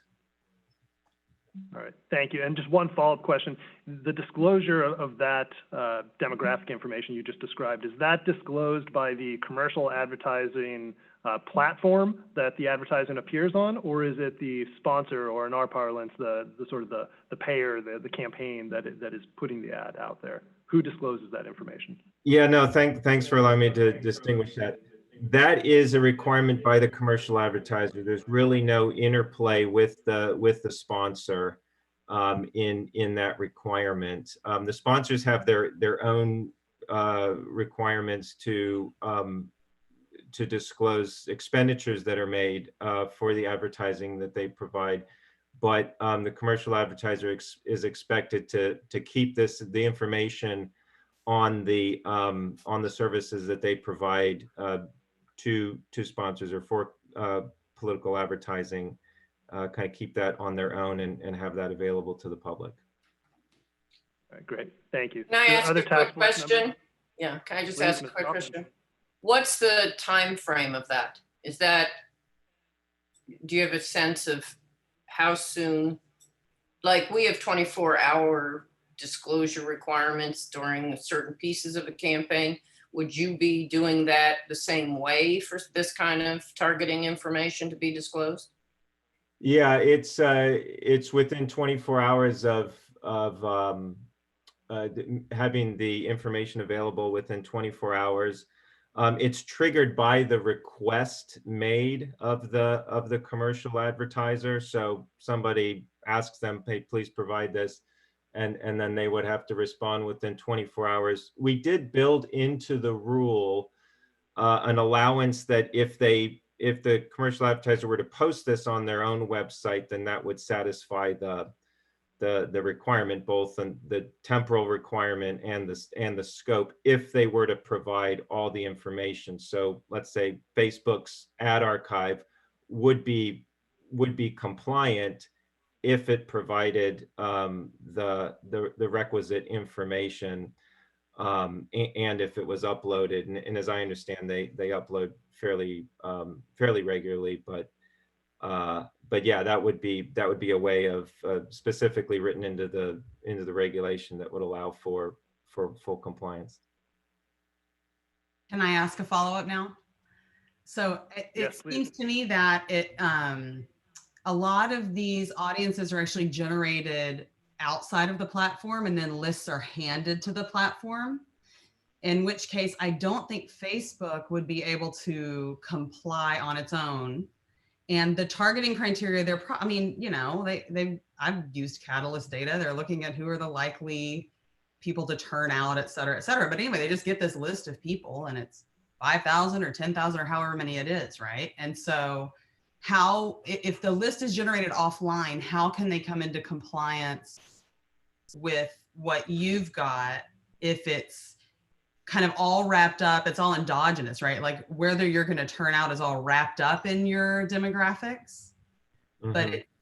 But if you're just asking for demographics and all they asked for was likely voters, then they won't be able to tell you that. You see what I'm saying? Let me try and unravel that, make sure I understand the question. I mean, there's situations where the person is going to come to Facebook, let's say, and here's my list, or here's where I want this to go out to, and then they can match that up in their system. There's another way where this sponsor will come and say, yeah, I want people who are more likely to vote, and then that gets filtered through the algorithms that Facebook that Facebook produces, and that might include demographic information, but it's all sort of below the surface of what the transaction is with the sponsor, right? I mean, I'm even talking about not even asking Facebook for anything, just handing them a list. What they've done is they've asked Catalyst, or you know, whoever it is on the right, like, I just want my likely supporters. What's the likely support score for these people? Give me a list, and I'm going to turn around and hand it to Facebook. Yeah, then Facebook would not have the obligation to provide that, because that's not the service that they're providing. That's what was handed to them. Just like if somebody did the design work for the advertisement, said, hey, please post this. Well, they wouldn't have to then figure out who did the design work and how much that cost. This would be the same thing. If the sponsor came with that information already gathered and let's say paid for by somebody else, then the publisher of that advertising would not be responsible for providing that. Yeah, I got you, because you're thinking of it like the receipt, and it's not what Facebook provided. Exactly. I'm thinking of it in like a democratic counter speech sense, where we just want to be able to we want to be able to counter speak. So there's that's really helpful for framing it. Yeah. Thanks a lot. All right, any more questions for our Washington State friends at this point? All right, seeing none. One thing that task force members should be aware of is at the Fair Political Practices Commission, we recently instituted real-time digital public comment for our normal commission meetings. We have that as well for our task force meeting today. Unfortunately, you can't see the feed of real-time digital comments from your Zoom feed, but if you go to the FPPC's media site and in a separate browser, you'll be able to see that. And I just want to take a moment, and we actually have received 2 public comments. And so the first one harkens back to a question that was asked of Ms. Brar about California's law and whether we consider doing more here in terms of targeting information. Trent Lang, the executive director of the Clean Money Campaign, wrote, and I will just simply paraphrase, that in answer to, and the question was from Professor Wood, that the answer is yes, there was some consideration by some stakeholders to include that type of requirement in the law. However, according to Mr. Lang, both the social media platforms and some folks in the legislature were not willing to go that far, at least at this point. So yes, it was considered. Professor Wood didn't make it into the bill, though. sounds like there was some opposition there. And then the second digital public comment we've received, I'm happy actually to report that we have students from Georgetown University watching. And so the students have written in, and they are working on a research proposal for bans on political advertisements on Facebook and other social media platforms. And they ask, Mr. Schwab, I think you received a promotion because they asked if Secretary Schwab, Chief of Staff Schwab, could elaborate and give more specific examples on lies about Election Day and electoral processes that you and the Secretary of State's office have experienced. And were any of these in the past or not from campaigns or entirely from foreign sources? And that's Eric Woods submitted that comment. So Mr. Schwab, you care to comment? You could turn on your mic, Mr. Schwab. There we go. Thank you. The question is about the sources of the misinformation? Correct. And if you had any specific examples on lies about Election Day and the electoral process. So I take it to mean, have you come across examples where people said Election Day has been moved? It's not Tuesday in March, it's Thursday in March, that type of thing. Yeah, no, we see that. That's probably one of the more common ones we saw in 2018 during the general election, was that type of misinformation, changing the dates. But as I mentioned, in March, in the primary, we saw a lot of misinformation around provisional ballots and conspiracies about election officials being biased toward one candidate or another. And again, those walk the fine line of opinion versus illegal illegal intentional misinformation. And so we would try to gauge which line, which side of the line they fell across before we would report them and to the platform. It's hard for us to see the sources. If it's a paid advertisement, the individual posting it could be paid, could be not paid. We don't know. There are some very visible posters that were spreading the misinformation in March, whether it was the RT, Russia Today, or sort of folks masking as journalists, but they're spreading sort of misinformation through, their own video blogs, and how they get paid or the background to their operation, we don't have insight to, but we do share that information with federal partners and law enforcement partners when we think it warrants it. Misinformation around time, date, and manner the election is held, and sort of conspiracy theories around that might discourage a voter from participating in the election because they think their ballot might be thrown away or not counted. All right. Thank you, Mr. Schwab. I appreciate that. Yep. Thank you. All right. Do we have any telephone public comment on item 4 and the various presentations we heard from Commission, Council, the Secretary of State's office, or our friends from Washington?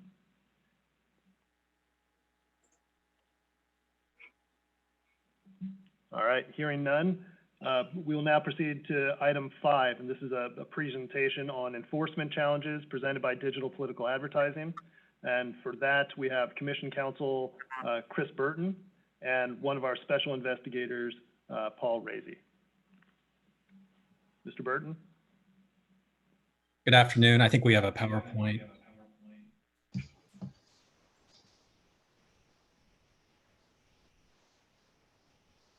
Okay.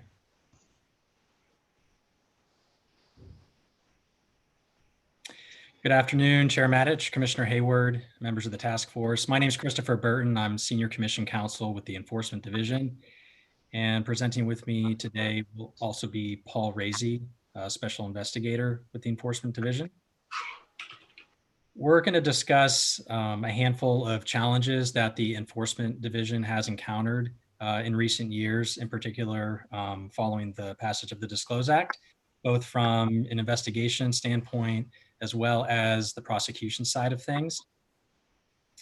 So we're going to talk about those challenges and then thereafter just quickly hit on some potential solutions for those issues that we face.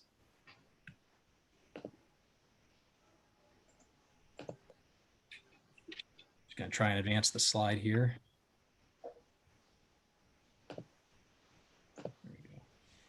So from the investigation side of things, the first thing that I want to hit on is the unique nature of electronic ad in that it's fluid in nature. Unlike a hard copy physical advertisement, such as a mailer or a flyer, where it's a little easier to get a copy of that one version of that one advertisement, with digital advertisements such as websites, social media pages, the person or the committee behind those advertisements can constantly be making changes to those advertisements. And so it makes it difficult for our investigators to keep up with that. There are a couple of tools that our investigators do have. There's a website called Wayback Machine, which is essentially an archival of websites. And then, of course, the investigators can create their own screen captures and archive advertisements themselves. However, it's still difficult to fill in all the gaps and to constantly be aware of the different changes that those advertisements might be going through. For example, we could get a complaint any given day related to a digital advertisement. And by the time we get a chance to review that and look at the ad, well, that committee could have already changed the advertisement a number of times. Further complicating this issue is the fact that typically after the election is over, those committees might actually deactivate those websites and take them down altogether, and then we've lost that evidence. Another issue that our investigators face is the disorganized production of advertising records. And so typically in any given investigation involving an advertisement, the investigator is going to ask for the records related to those ads, the proofs, the invoices, records related to payment. And especially if it's a bigger case where we're looking for all records related to all advertisements produced by a committee, the production that they get in response to that request can be pretty voluminous. And what would be nice in an ideal world would be if it was neatly packaged, where every advertisement was followed by the respective invoice and payment records that went with that ad. Unfortunately, that's not always the case. And so it can really bog down an investigation and slow things down when the investigator has to go through those records themselves and sort of piece it together on their own. The third issue there, determining the font size of electronic ads. The problem there is when you're viewing an electronic ad, it can be difficult to determine exactly what the font size is, because it really depends on what type of device you're viewing the ad on. If you're looking at a website on a desktop computer, for example, it's going to appear differently than if you look at that same website on your mobile device. And so I think Paul had something to add here. Paul? Yeah, just to follow up on that, we find, as an investigator, I'm looking to get articulable facts to be able to explain if there is or if there's not a violation. And good, clear rules also help the regulated community, because they're able to know specifically what the size of font size, specific rules like that need to be. And rather than a measurement and a percentage of a screen size, might be something to look into, to look at the HTML code and get down into very technical language that people would know, to set an exact number for font size, which can be described in several different ways, in ems and pixels and points and percentage. So when you're up against all those, that's why I guess I'm just, I'm glad that we have a broad range of expertise here, because to have that as a workable, enforceable rule, those things need to be considered. And then the fourth point is, it's a common roadblock that our investigators see when they're trying to determine the identity of a responsible person behind a website, sometimes that's difficult because they've purchased that website, that URL through a proxy or a fictitious person. So sometimes that can create a roadblock. And Paul, I know you've experienced that as well. Do you have something to add? Yeah, it's just a multi-layer. Somebody will purchase it. They want to have a website with a domain name, and it's purchased through a proxy, and then it's placed on a provider like GoDaddy. And then if I want to see who's actually paying for and using that website, it is sometimes a multiple subpoena situation where I have to talk to the provider and then the proxy and then try to identify who's actually paying for an ad, or I'm sorry, a website that has some political advocacy on it. So some of that has been lifted, changed a little bit in the recently on GoDaddy, where they can lift the veil on the privacy rules that are set. And I think that is something that we might be able to be hold people accountable at some point for who's actually paying for ads, especially our websites, because they're, if they're actually being done by a committee, that would be, essential knowledge.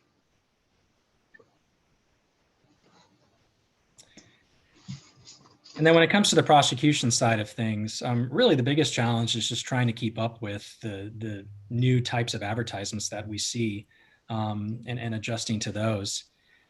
When you look at the act, the definition of advertisement is pretty broad, and arguably, really any communication that contains express advocacy might fall under the definition of advertisement, which would thereby require certain disclosures. The issue that we run into is more so with the specific category-based display requirements under the Disclose Act. Is it a radio ad? Is it a TV ad? Is it an electronic ad? Those are not necessarily as all-encompassing and don't necessarily take into account new novel types of ads that we haven't seen before, which has us sort of analyzing things on the fly at times when a new type of ad doesn't specifically fit into a pre-existing bucket under the Disclose Act. An early example we had after the Disclose Act was passed were radio ads such as Spotify, Pandora. Those ads have both an audio component and a visual component. And so something like that might be difficult to interpret, at least initially. Other new types of apps that we're seeing, I guess you could call quasi social media ads like TikTok or even Pinterest. Do those fall under the definition of social media under the display requirements? I know Hulu, Dish Network, and other streaming services. I haven't seen it personally, but apparently they can produce, I guess not a video ad, but a static banner style ad. And so that's another category that, we might have to take a closer look at. Of course, the social media influencer ads that have already been discussed. And then, one that I recently thought of was, what about video games? Maybe that's the next frontier. I don't know if perhaps there's already advertising available on video games, but that's another type that perhaps doesn't necessarily fit into one of those pre-existing buckets under the display requirements. And then we've also seen a couple of situations where I've termed it over disclosure. And that would be the case where a committee arguably discloses more than is necessary under the Act, although technically they may be in violation of the Act. The example that we've already seen a few occurrences of would be, let's say it's a banner style ad on a newspaper's website. The Act would require that ad have a disclosure that includes a hyperlink that says who funded this ad. You click on the hyperlink and that takes you to a website which has the required disclosures. Well, what we saw is on the ad itself, the committee was placing the required disclosures. And so essentially eliminating one of the steps that it would typically take to get to that disclosure. And so that's just an example of something that we saw where it, for obvious reasons, might be difficult to prosecute because the public harm is so low.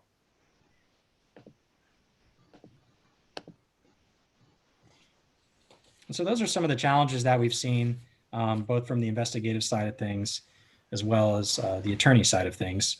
And then just quickly hitting on potential improvements to address those problems. One obvious one that we've already been discussing is a record keeping requirement. As related to electronic ads, that would certainly streamline our investigations and provide a full scope of a committee's advertising activity. It might help by our investigators by eliminating the need to go to a vendor or a third party to get specific documents. If the committee itself had that obligation to provide the records, then you could, hopefully get them straight from the source. Some types of records that we generally collect and that would be helpful would be copies, proofs, screenshots of the ads themselves, the related invoices and other evidence of payment, records perhaps of the dates of airing, if it was a television ad of that sort, or the dates of dissemination. And then also for, I guess, your banner style ads, the number of click-throughs, hits associated with that ad as well.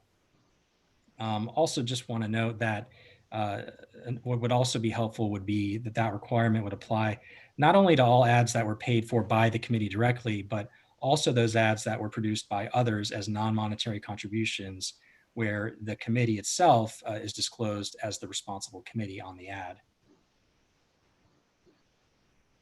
And then to address the problem of having that disorganized production of ads, a requirement that all records related to a certain advertisement be grouped together with that ad in any given production of documents would certainly be helpful to our investigative team.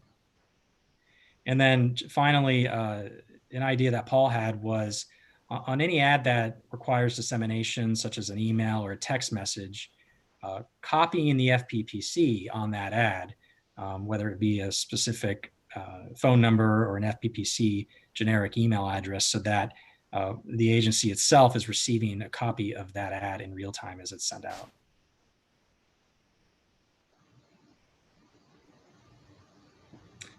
And then to address the issue of the proxy purchasers hiding the identity of who's behind a website, just requiring the website or the online platform who hosts that URL to confirm the identity of the purchaser, or at least gather additional identifying information of who's responsible for the purchase.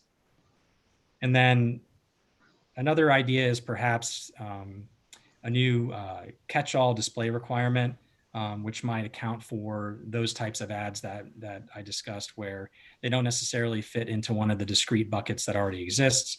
Well, they might at least fall into this catch-all display requirement, which would at least have some sort of bare minimum requirement for novel types of advertisements that we haven't yet thought of or seen out there in the public.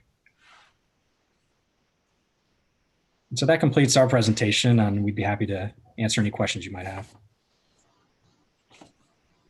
Thank you, Mr. Burton and Mr. Raisy, for your presentations. Do any task force members have questions for our enforcement presentation?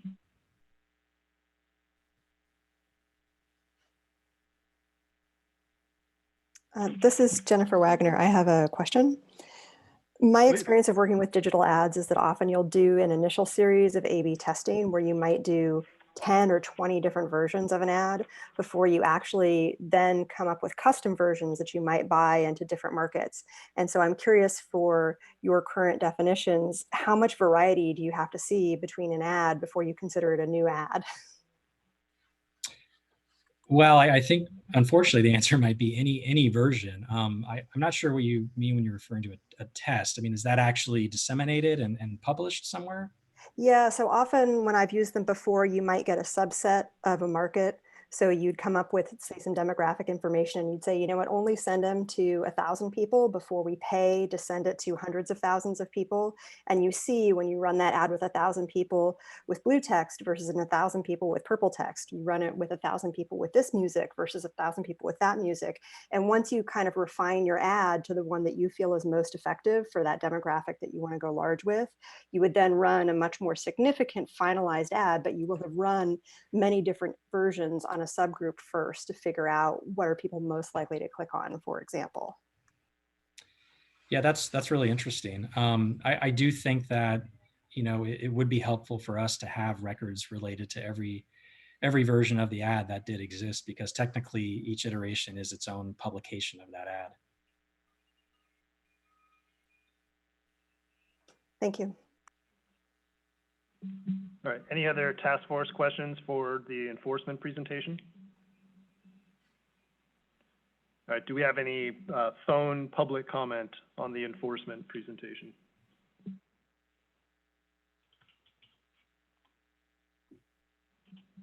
All right, hearing none, we'll move on to the next item. It's item number 6, and that's a presentation by Brendan Fisher on digital ad archives. Mr. Fisher? Great, thank you. Let's see, I have a PowerPoint. Is there something I need to do on my end to make sure it appears? All right, there it is. And let's see, how do I advance?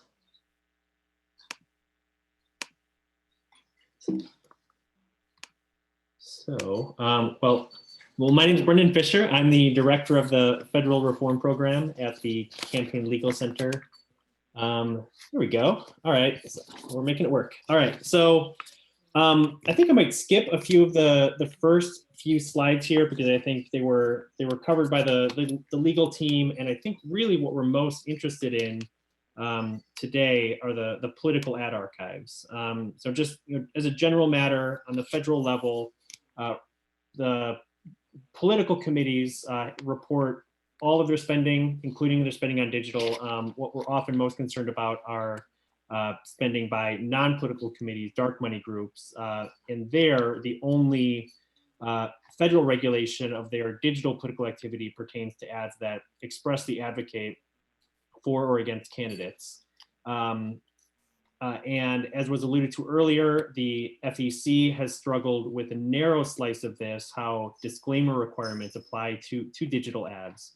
But I think on both the federal level and on the state levels, the big problem has been that we just can't see the ads. As a general matter, digital ads have often only been viewable by the voters to whom they are targeted, which is in contrast with broadcast ads, which are widely distributed. And following the 2016 elections, Republican and Democratic senators came up with the Honest Ads Act, which would create a political ad archive on the part of platforms, and only on the part of the large platforms with over 50 million unique monthly visitors. So that has not become law, but of course, a number of states have begun to adopt their own solutions. So I think just first of all, why it's a problem that we can't see digital political advertising, I think falls into two categories. One is enforcement. Watchdogs and law enforcement can't monitor compliance with reporting requirements, disclosure requirements, disclaimer requirements, or the ban on foreign nationals spending money in elections if we can't see the ads at all, if we don't know the ads have been run at all. And then the other is, I think, voter information and misinformation. As Professor Wood alluded to, the press or other candidates can't correct the record if false or misleading information is being presented. I think that's separate from the question of whether specific targeting information needs to be disclosed, but as a very general matter, if misinformation is being distributed, it becomes harder to correct it if we don't know that it's being distributed at all. And then from a democracy-oriented and voter information perspective, if a candidate is saying one thing to one set of voters and something entirely different to another set of voters, it deprives voters of the ability to hold that candidate accountable for their promises. So I think that the big question in developing these archives and coming up with ideas for these archives is who bears the responsibility? Is it the big platforms themselves, as is the case with the Honest Ads Act model, or what Maryland has done, or should the state elections agency maintain the archive? If the platform is required to maintain the archive, there become difficult line drawing questions. Which platforms are included? Smaller websites may not have the resources to create an archive. And in some cases, they may not even know which ads are being run. The other option is that the elections agency maintains the platform. And the legal team earlier talked about the Janus decision, the Fourth Circuit decision that enjoined parts of Maryland's law. And the fact that Maryland placed certain record-keeping burdens on smaller newspapers and neutral platforms was really important to that decision. But the court expressed support for laws that place reporting burden on advertisers, which are the groups that are actually placing the ad. Those advertisers were described by the court as direct participants in the political process. They're filing reports with the elections agency anyway. And if no platform has to make the information available on their own, then you don't run into some of the press freedom concerns that arose in Maryland. One other point on this, as Mr. Burton described, advertising is always evolving. Digital advertising is always evolving. There's new platforms emerging. There are new forms of presenting ads. It's not like TV where a candidate's agent just buys a contract with a TV station. There are countless intermediaries and sub-vendors who are part of the ad buying process and who are part of this complex digital marketplace. In many cases, the platforms that are hosting and running political ads may not actually know which ads they're hosting. They're just selling space on their website to Google, which then sells the space to an advertiser. So really, as the digital ad marketplace continues to evolve, what's ultimately going to stay constant is that there's going to be an advertiser and that there's going to be an election agency, presumably collecting reports from and otherwise regulating that advertiser. So I think in our view, there's a lot of benefits to requiring that ad purchasers provide the information directly to the elections agency and that the elections agency maintains the archive. Certainly there could be enforcement problems if you're just relying on advertisers to comply. If an advertiser fails to report the ads to the state elections agency, how would we know? In New York, those concerns have been addressed by requiring larger platforms and third-party advertising vendors to collect certain information from the advertiser and to make it available to the agency upon request. So the larger platforms and the advertising vendors have some role in ensuring compliance with the law, even though they have no public-facing record-keeping responsibilities. So one question, so there's a few questions that I'll raise here, then I'll run through some of the bigger archives and give a case study for why that I think illuminates why only requiring big platforms to maintain archives creates some significant problems. So first, which platforms are covered? This is most important if we're talking about a platform hosted archive. Which platforms must devote the resources to creating this public repository of political ads. So Honest Ads Act set the threshold at 50 million unique monthly visitors. Maryland set the threshold much lower, which was an important factor in the Janus case. If the government hosts the archive, the platform definition is less significant, but it's still important, just in terms of which platforms have to comply with the non-public record-keeping requirements. And as I'll discuss later, I think there's significant opportunities for evasion if only bigger platforms are required to collect and make publicly available political ads. Next big question, what information, which ads should be included in the archive and what information should be included? So how is a political ad defined?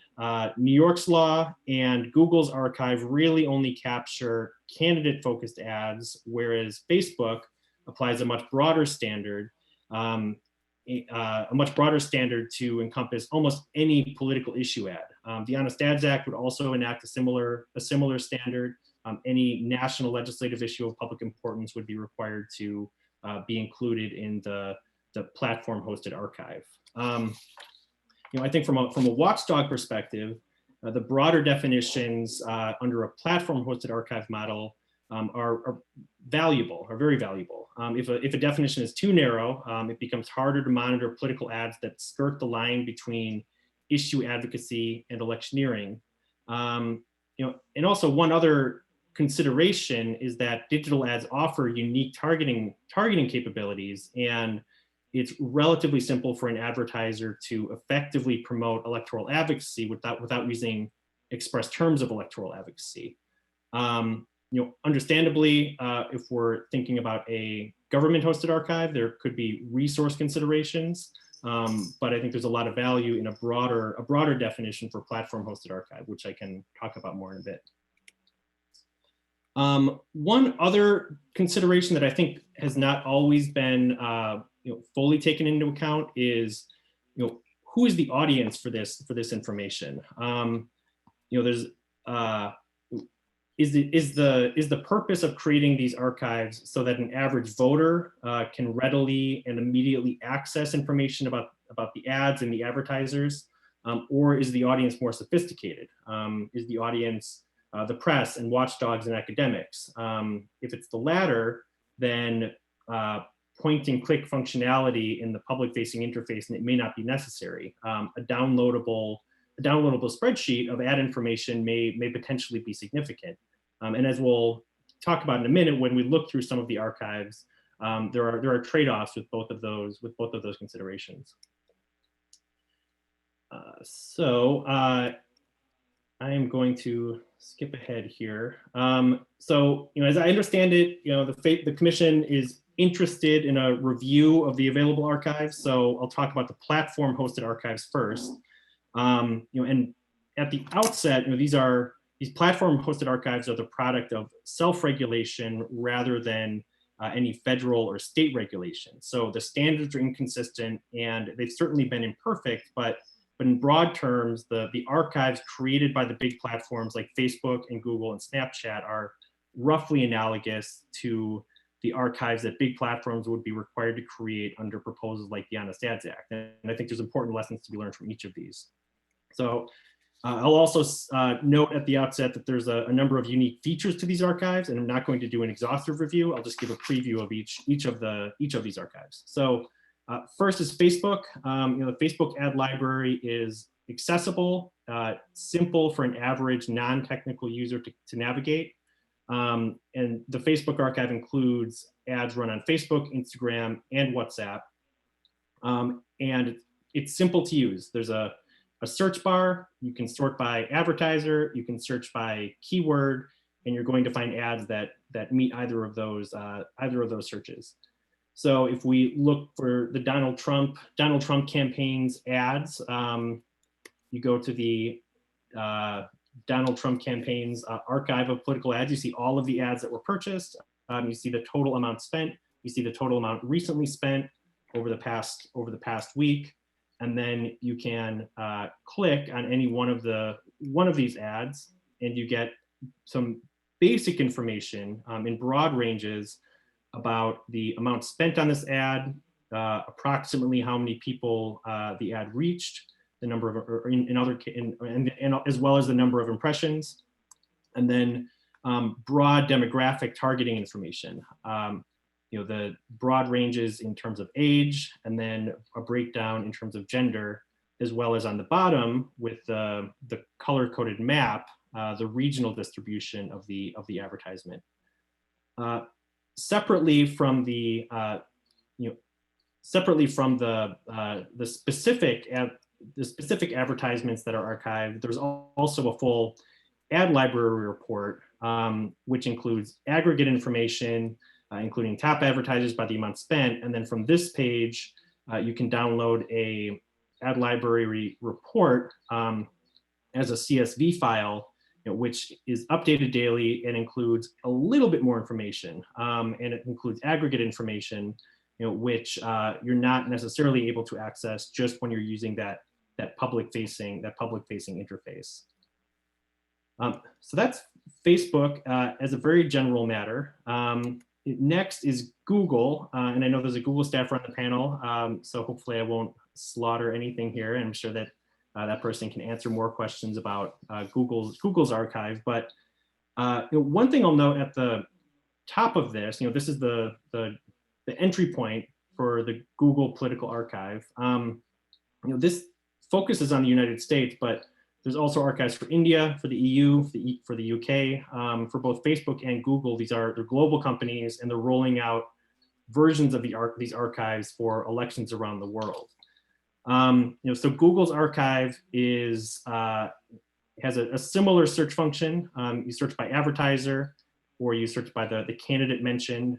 This is a little bit more narrow than Facebook, which lets you search for all ads by keyword.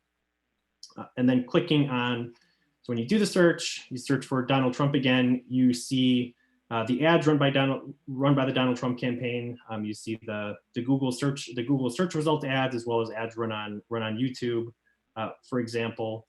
And clicking on an individual ad gives you less information than would be available from Facebook. It really only tells you how much was spent and when the ad ran, and the number of impressions received. It doesn't give you the same targeting information that you get from Facebook. That information is available, however, if you click the download data link at the bottom of the page, or from the main Google Ad Archive homepage. And there you get much more information, far more information than Facebook provides in terms of aggregate spending and in terms of ad targeting. To sum up, Google offers far less information via the publicly accessible interface, but offers far more in the downloadable CSV file. So if you have Excel skills, Google's database potentially could be more useful, but it is somewhat limited in terms of who's actually going to make use of this Google archive. The next is Snapchat, and this is the newest archive and probably the simplest in many ways. There's just a link. This is the Snapchat Political Ad Archive. You go to the bottom of the page, and you click the link to download the file, to download the CSV file. And really, there's a substantial amount of information about each Snapchat ad in this CSV file. It includes substantial information about who was targeted, the keywords that were used, the means by which a advertiser identified the audience that they were targeting with the advertisement. It not only tells you the name of the organization that's paying for the ad and whose name appeared on the disclaimer, but also information about the vendor that bought the ad.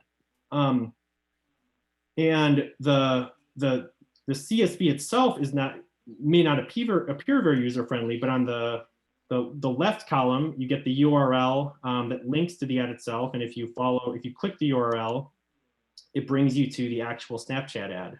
This was an ad from Elizabeth Warren's presidential campaign. And then additionally, the CSV includes a link to the third-party URL linked from the ad. So this is a Snapchat filter. This alone does not tell you much information, but the CSV also tells you where the ad linked to, which was an Elizabeth Warren petition and email gathering site. So this, I won't expect all of you to read this. I think this is an excellent chart of the competing features of the different platform self-regulatory efforts in terms of how much ads can be targeted, in terms of how political advertising is defined. And this is developed by the Center for Information Technology and Public Life at UNC Chapel Hill.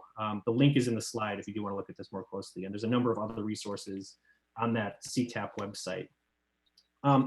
So next, I'll describe a case study that I think really shows the limits of requiring only the large platforms to create an archive of political ads, as opposed to requiring all political ads be reported to a government agency and made public.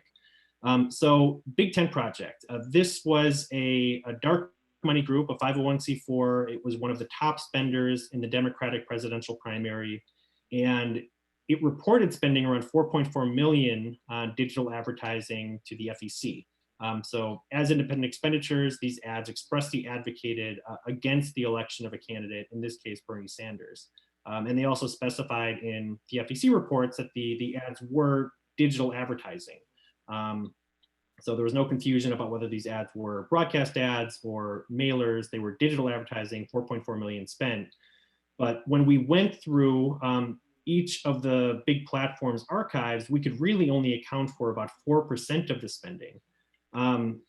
So the Facebook archive showed $164,000 spent by Big Tent Project over its entire existence, which is far less than 4.4 million. There was nothing in the Google archive. There was nothing in the Snapchat archive. Twitter is no longer hosting political ads, but there was nothing in the Twitter archive either. So, so where did the money go? 96% of the reported independent expenditures by this group did not appear in the archives at all. So it is possible that some percentage went towards vendor commissions, ad production costs, cost for voter data, but those kinds of overhead and commission costs would be a relatively small percentage. They would not be anywhere near 96%. So it seems like what likely happened is that a lot of the money went to streaming services or smaller platforms that have not created political ad archives. Streaming services like Hulu are accounting for a growing proportion of political ads, but they've not voluntarily created ad archives, and they would not be required to create ad archives under legislation like the Honest Ads Act. Hulu, for example, despite being a pretty big player, having tens of millions of subscribers, especially during this period of quarantine, still has a relatively low percentage of unique monthly visitors. It's about 20 million unique monthly visitors. And the Honest Ads Act sets a threshold to create political ad archives at 50 million. So I think this example illustrates the limits of a digital ad disclosure model that only places archive responsibilities on big platforms. Because when only the larger platforms maintain archives, then political advertisers can sidestep transparency around their ads by routing a proportion of ad spending, even a significant proportion of ad spending, to the smaller platforms that don't make their ads publicly available. One potential solution could be to set that lower threshold, require more platforms to create archives, but that's certainly not without its problems. If you set the threshold lower, you bring in more websites. The Washington Post, for example, has more unique monthly visitors than Hulu, and the Washington Post is the newspaper that led the lawsuit against Maryland's law. So I think, we did publish a report on the Big Tent Project. It's available. The link is available in the slide. I'm also happy to send it to anybody that may be interested.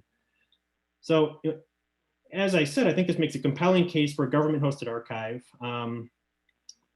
And Big Tent Project is probably only one of many groups that are routing a significant portion of their political spending to platforms that have not created archives. It's just that we don't know and we can't track it because those platforms have not created archives. So the one state that has gotten an archive, begun to get an archive up and running is New York. And I know we'll hear from LA later. So just a quick review of the New York law and their archiving requirements. So New York requires all political committee and independent expenditure committees that make certain independent expenditures online to file a copy of the independent expenditure with the Board of Elections. And New York has a pretty broad definition of independent expenditures. It encompasses many candidate ads and many ads that pertain to a ballot initiative in an election year. And as I alluded to earlier in the presentation, platforms, of course, do not have a responsibility to create archives on their own, but they are required to verify that a New York political advertiser is eligible to run ads, that it's properly registered with the Board of Elections. It's not creating any public-facing responsibilities on the part of the platform, but it is creating some basic record keeping and accountability requirements on the part of the platforms. And then in terms of the information that's actually collected and provided and made public, effectively it's screenshots of ads and the images of ads plus the scripts of the ads. Audio and video files are not being collected by New York's Board of Elections. So just to run through really quickly the New York Archive, the political communications are disclosed in the same place that the independent expenditure reports and the registration reports would be disclosed, right where that black arrow is right now, where you look when you visit the Independent Expenditure Committee section of the BOE website. There's a link to communications paid for by a particular committee. You follow that link. It gives you all of the communications run by that committee. You click the link and download a PDF, and the PDF includes a screenshot of the ad plus a script of the ad. So not necessarily as user-friendly as Facebook, but I think there is important information that is disclosed, and if you know how to use it, it can go a long way towards ensuring compliance and ensuring that voters have information about the content of the communications that candidates and their supporters are funding. So I'll stop there. I'm happy to answer any questions. Thank you, Mr. Fisher. This is a great presentation. I just had a quick question on the New York's archive. Do you happen to know how much that cost to get up and running, and then secondly, how much it costs to maintain on a regular basis by chance? I do not. That's all right. Thank you. Do other task force members have questions or comments on Mr. Fisher's presentation?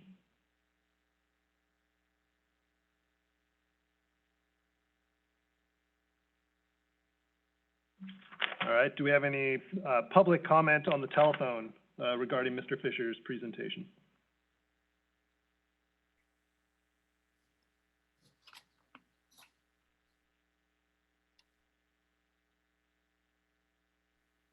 All right. Hearing none from the phone, we did receive one digital public comment on this presentation. And the commenter asks, in the absence of federal legislation, isn't requiring advertisers to submit ad info to regulators burdensome? How can smaller states meaningfully enforce a digital ad filing requirement when the advertising platform is likely located in New York or California? Mr. Fisher, do you wish to respond? So I think I missed the first part of the question. Was the first part of the question, how can an advertiser submit information to regulators, to the Board of Election? Correct. I'll just read it again because I may have inadvertently turned off my microphone. In the absence of federal legislation, isn't requiring advertisers to submit ad info to regulators burdensome? How can smaller states meaningfully enforce a digital ad filing requirement when the advertising platform is likely located in New York or California? Got it. So as I understood the question, it's how can an advertiser submit a copy of the ad to a state regulator? And I think the answer is that they're already filing reports with state regulators. If a person in New York is buying ads in California, regulated ads in California, then that person already has to file a report of independent expenditures or file some sort of other disclosure report with California authorities. The agency hosted archive requirement would only require that the advertiser additionally submit a copy of the ad, as well as potentially some targeting or other information, along with the campaign finance report that they're already required to file. I think that's in contrast with a platform hosted archiving requirement where a state may be seeking to impose certain record keeping requirements on national or global platforms that may have minimal connections to the state itself. Thank you, Mr. Fisher. Any further comments from the task force on Mr. Fisher's presentation before we move on to our last presentation? Seeing none, we'll go ahead and move to item 7 then, our final presentation for the day. This is public access to archive data. And we're very fortunate and pleased to have representatives from the City of Los Angeles, which does currently have a database that the city maintains, the city ethics maintains. And so I believe we have Tyler Joseph, the Director of Policy from the Los Angeles City Ethics Commission, and Tim Grant, the IT Director for LA City Ethics Commission, with us today. So gentlemen, wish to proceed with your presentation? Hi, can everybody hear me all right? Okay. Yes. Good. Well, first off, thanks very much to the chairman and to Commissioner Hayward and to everybody else on this task force. We really appreciate you guys having us on. Again, I'm Tyler Joseph. I'm the policy director with the Ethics Commission here in Los Angeles. With me is Tim Grant, our IT director. And you just got a bunch of really good information from Mr. Fisher about the ad archives. So what we're going to do is give you sort of a brief walkthrough of some of the communications that are publicly available on our website and some real world examples that go with that. And I am going to try to move into the screen sharing mode here.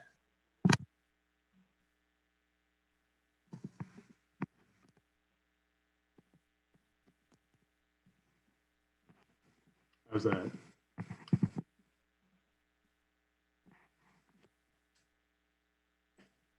Okay, great. So to give you a little bit of background, we started posting ads online around 10 years ago, but our agency has actually been collecting them since the 90s. Back then, they were collected as hard copies, and the agency made them available in the office for any members of the public who wanted to come in and take a look at them. We've obviously since moved those filing requirements online. And the first way that you might get to some of this information is through our election totals page. I'll show you right now.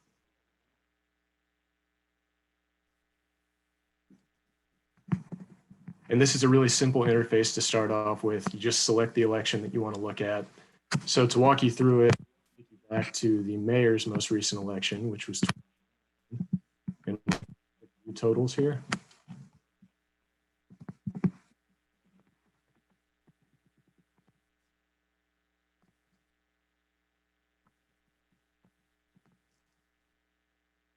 And we're going to let it load.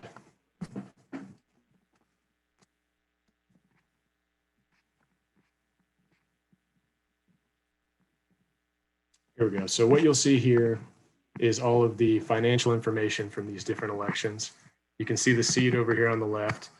As I mentioned, we're going to go to the mayor. So we'll click on this, and that's going to jump us down to all of the candidates who participated in this race.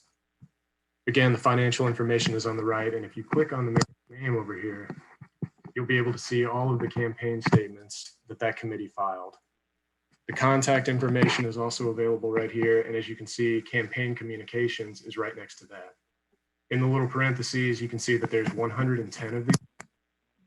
And if you click on that, this is actually going to take you to a complete list of all of the campaign communications that the mayor filed with our office during that election.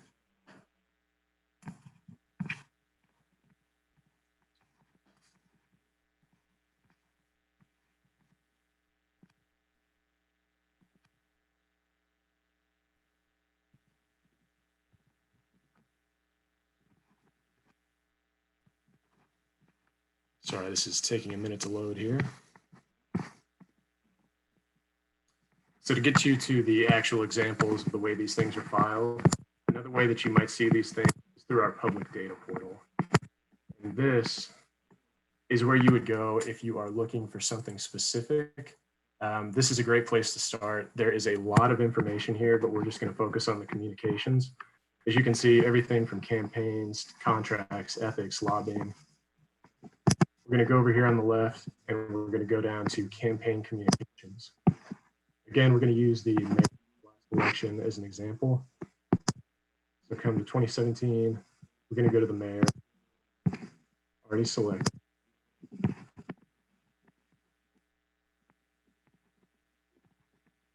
And you'll be able to see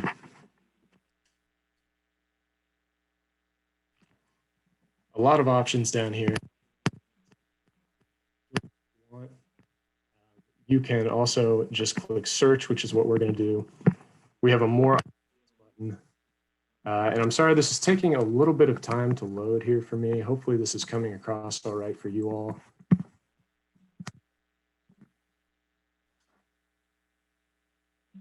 You know, while we're waiting for the images to load, could you tell us just a little bit of background? How long did it take you all to get this database up and running? What the cost was, and what, if any, particular challenges you faced in getting this up and running? Sure, no problem. I can actually kick that one over to Tim. He'll be able to answer that for you because this is a proprietary system. So I'll let him take that one. Tim Grant, the IT director for the Ethics Commission for the City of LA. The question was how long it took us to get up and running with this particular. This has been sort of an evolutionary process. I've been with the commission since 2001, and we started with an electronic filing system just for 460s. And I believe it was around 2005 or so that we started allowing people who used that proprietary system to also upload campaign advertisements. So we've been doing for actual campaigns, we've been doing it for about 15 years. And I can't tell you exactly how long it took, but it was probably, I'm guessing like 4 to 6 months, somewhere in there, to define what exactly we wanted to do and how we wanted people to get us those files. Initially, we were just looking for PDFs, so we didn't introduce video and audio until much later. So it's evolved since its initial inception, when it was just uploading like PDFs of ads and then scripts of TV and radio ads. Mr. Grant, you're cutting out. We can't hear you. Can you hear me now? Yes. No? Yes? Okay. So not sure where you lost me, so I'll just go back to, we initially only were accepting PDFs of print ads and things that were being distributed like door hangers and flyers. And if it was a radio ad or video, they would only submit the script. And then it was probably around 2011 that we allowed them to upload the actual audio and video of the ads that they were submitting. Previously, they would just give us a DVD. For independent expenditures, they would submit those files directly to us, and we've been uploading them, I think, since 2015. I would have to get back to you on those dates. So in terms of the cost, it's really hard to measure. It's a portion of my salary as I'm a full-time employee, so there wasn't a contract involved. Yeah, it would be more in my man hours, which it's so many over so many years. It's hard to get a real number on it. Did you have to acquire or upgrade additional technology-related equipment or bandwidth, things of that nature? That, you know, if California, for example, or another state wanted to pursue a public archive, things that we would want to consider from the technological standpoint. We currently have a web server that is housed in the ITA's co-location facility. So we, you know, basically was the cost of a physical server. Again, it was many years ago. And we are in the process of upgrading to the cloud, to AWS, so that those costs will be calculated going forward. So we didn't specifically for the purpose of uploading political advertisements, video, audio, PDF, that did not trigger an upgrade to the actual server hardware that we were already using. We just used the platform that we already have on our website and our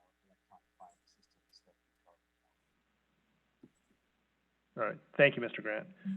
Mr. Joseph, are you having any more luck getting? We're good. And thank you very much to the chair and to Tim for filling that little gap right there. So as you can see, this looks familiar. This is the list of campaign communications that the mayor filed during this 2017 election. And over here, you've got the date file distributed, the committee, and the actual communication over here on the right side.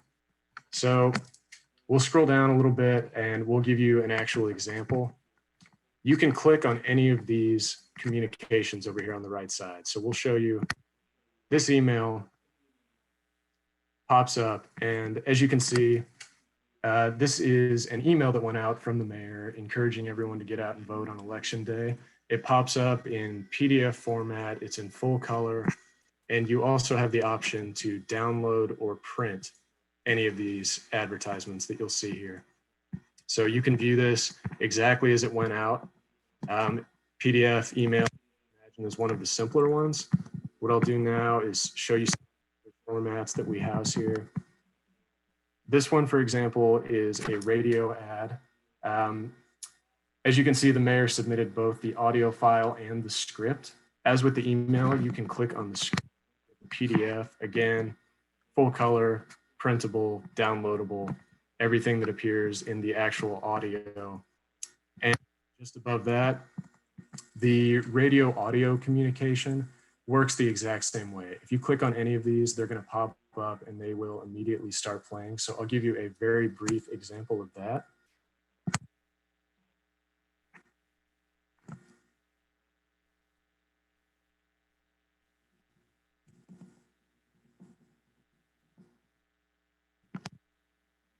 So very simple. It pops up.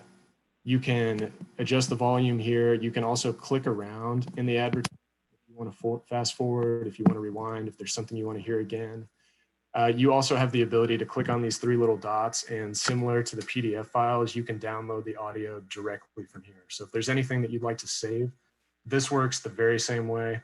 And all of this stuff is available to be downloaded. And that's not just limited to audio. As you can see right below, we've got a television ad. This works exactly the same way. The script works the same way, downloaded as a PDF. And as you can see by the actual script here, this is one of the mayor's Spanish language ads. The entire script is here, and it also includes the translation here at the bottom. And I'll give you a brief view of the television ad here so you can see how easy it is to click through these things.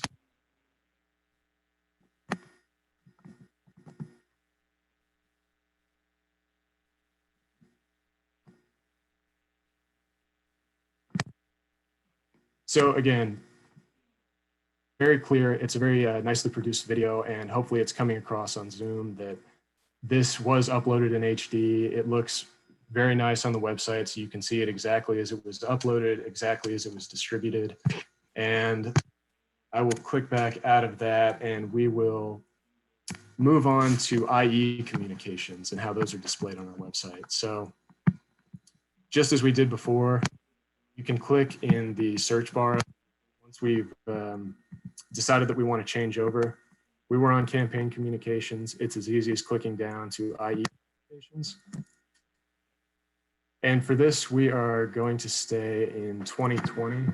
You can search by the spender's name, or you can search by the election and the candidate. For this, we are going to go to CD14. We're going to take a look at Mr. Kevin De Leon, who recently won the election for that CD14 seat. The more button, if you happen to know the zip code or state of the IE spender that you're looking for, you can search by that. If you're looking for a collection of big money IEs in a certain race, you can also set a minimum dollar amount, and it will show you all of the independent expenditures that exceeded that dollar amount. Over here, you also have the option to select supporting or opposing. Right now, we'll just take a look at, and we will search there. So again, these come up very quickly in a very easy to read list. It tells you who the spender is. It tells you whether the ad was supporting or opposing. Because we unchecked that radio box, we're seeing only supporting here. And the first one we'll take a look at here is a sign. This is sign number 3. Again, it pops up. This is a rendering of a billboard. This is obviously in real life was a billboard, and they have given you the complete text of it here, which again is downloadable like the other advertising.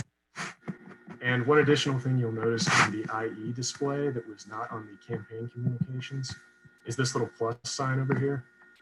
And if you click this plus sign, you'll get a little drop down that shows you who the payee is. In this case, Lamar was both the spender and the payee. They incurred the expense, so they're going to appear in both places here. And we, as many other people have kind of hit on, making this stuff transparent, making it as easy to use as possible is the goal here. We don't want people to have to wade through a million different forms if they're trying to get some fairly basic information. So allowing them to access who the payee is through this little drop down was something that we think a lot of people have liked so far. And I can show you again, the telephone script is another example.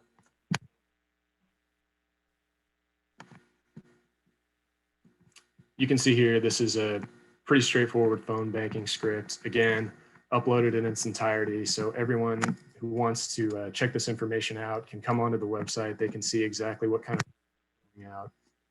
And again, this plus sign, you can see who the payee was. In this case, it was a committee sponsored by the AFL-CIO on political education, and that was being paid for by people for Kevin De Leon for City Council 2020. And I'll show you one final example. An additional feature we have that I mentioned earlier is that you can select the communication form, form over here. This will give you everything that you want to see from a particular type of media. If you're only interested in television ads because you thought that you saw something on TV and it's sort of a half-remembered ad, something you wanted to see more about, or you had some questions about maybe who the sponsor was, you can select that here and you can find all of those ads. In this case, we'll just do door hanger. There was one door hanger as an IE expenditure. On that, as with all the others, full color, PDF. In this case, both sides have been printed here in both the English and Spanish language versions. Very easy to read, simple to access. If people are curious again about the kind of things that they've seen in their neighborhoods, whether they be these door hangers or yard signs or anything like that, that format search can be very helpful for people trying to find these types of things. This filing system is constantly being improved. We hear a lot from people who work in the media, from members of the public who use these things. And in addition to the obvious transparency priorities that we have, making this stuff as usable and as straightforward as possible is always one of our top priorities. So if any of you have a chance to play around with this, any of the other archives, again, that Mr. Fisher mentioned, there are a lot of them out there. Any feedback that you all have about these types of things, we're always happy to hear, because our priorities always have to focus on the people who are actually using these things and getting the information out in the most clear way that we possibly can. We're happy to, to answer any questions that you all might have about this, but again, we just really appreciate you having us on, and I know that we're going to be following the work that the task force does very closely. So thank you again for having us. Thank you, Mr. Joseph and Mr. Grant, for your presentations and the information today. Do task force members have particular questions, either for Mr. Joseph or Mr. Grant? Yes, thank you. This is Thad Kauser. What are your usage statistics like? What can you tell us about it? What a typical election cycle looks like?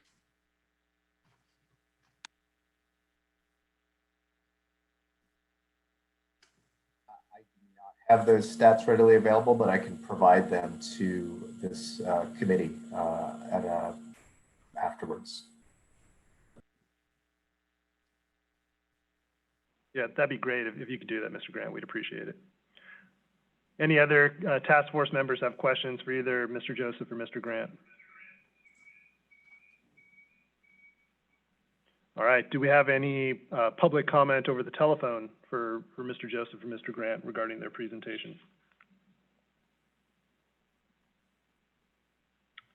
Hearing none and seeing no digital public comment.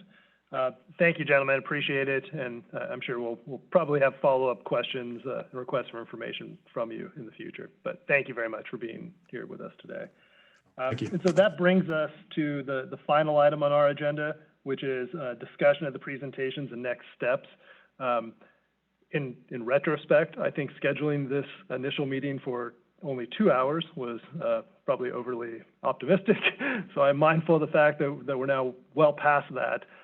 With the indulgence of the rest of the task force, what I would propose is that we adjourn at this point today, unless folks have particular things they want to talk about, and pick up at the next meeting at the top with a discussion about digital ad archives, some of my notes that I just think are things that are interesting to think about.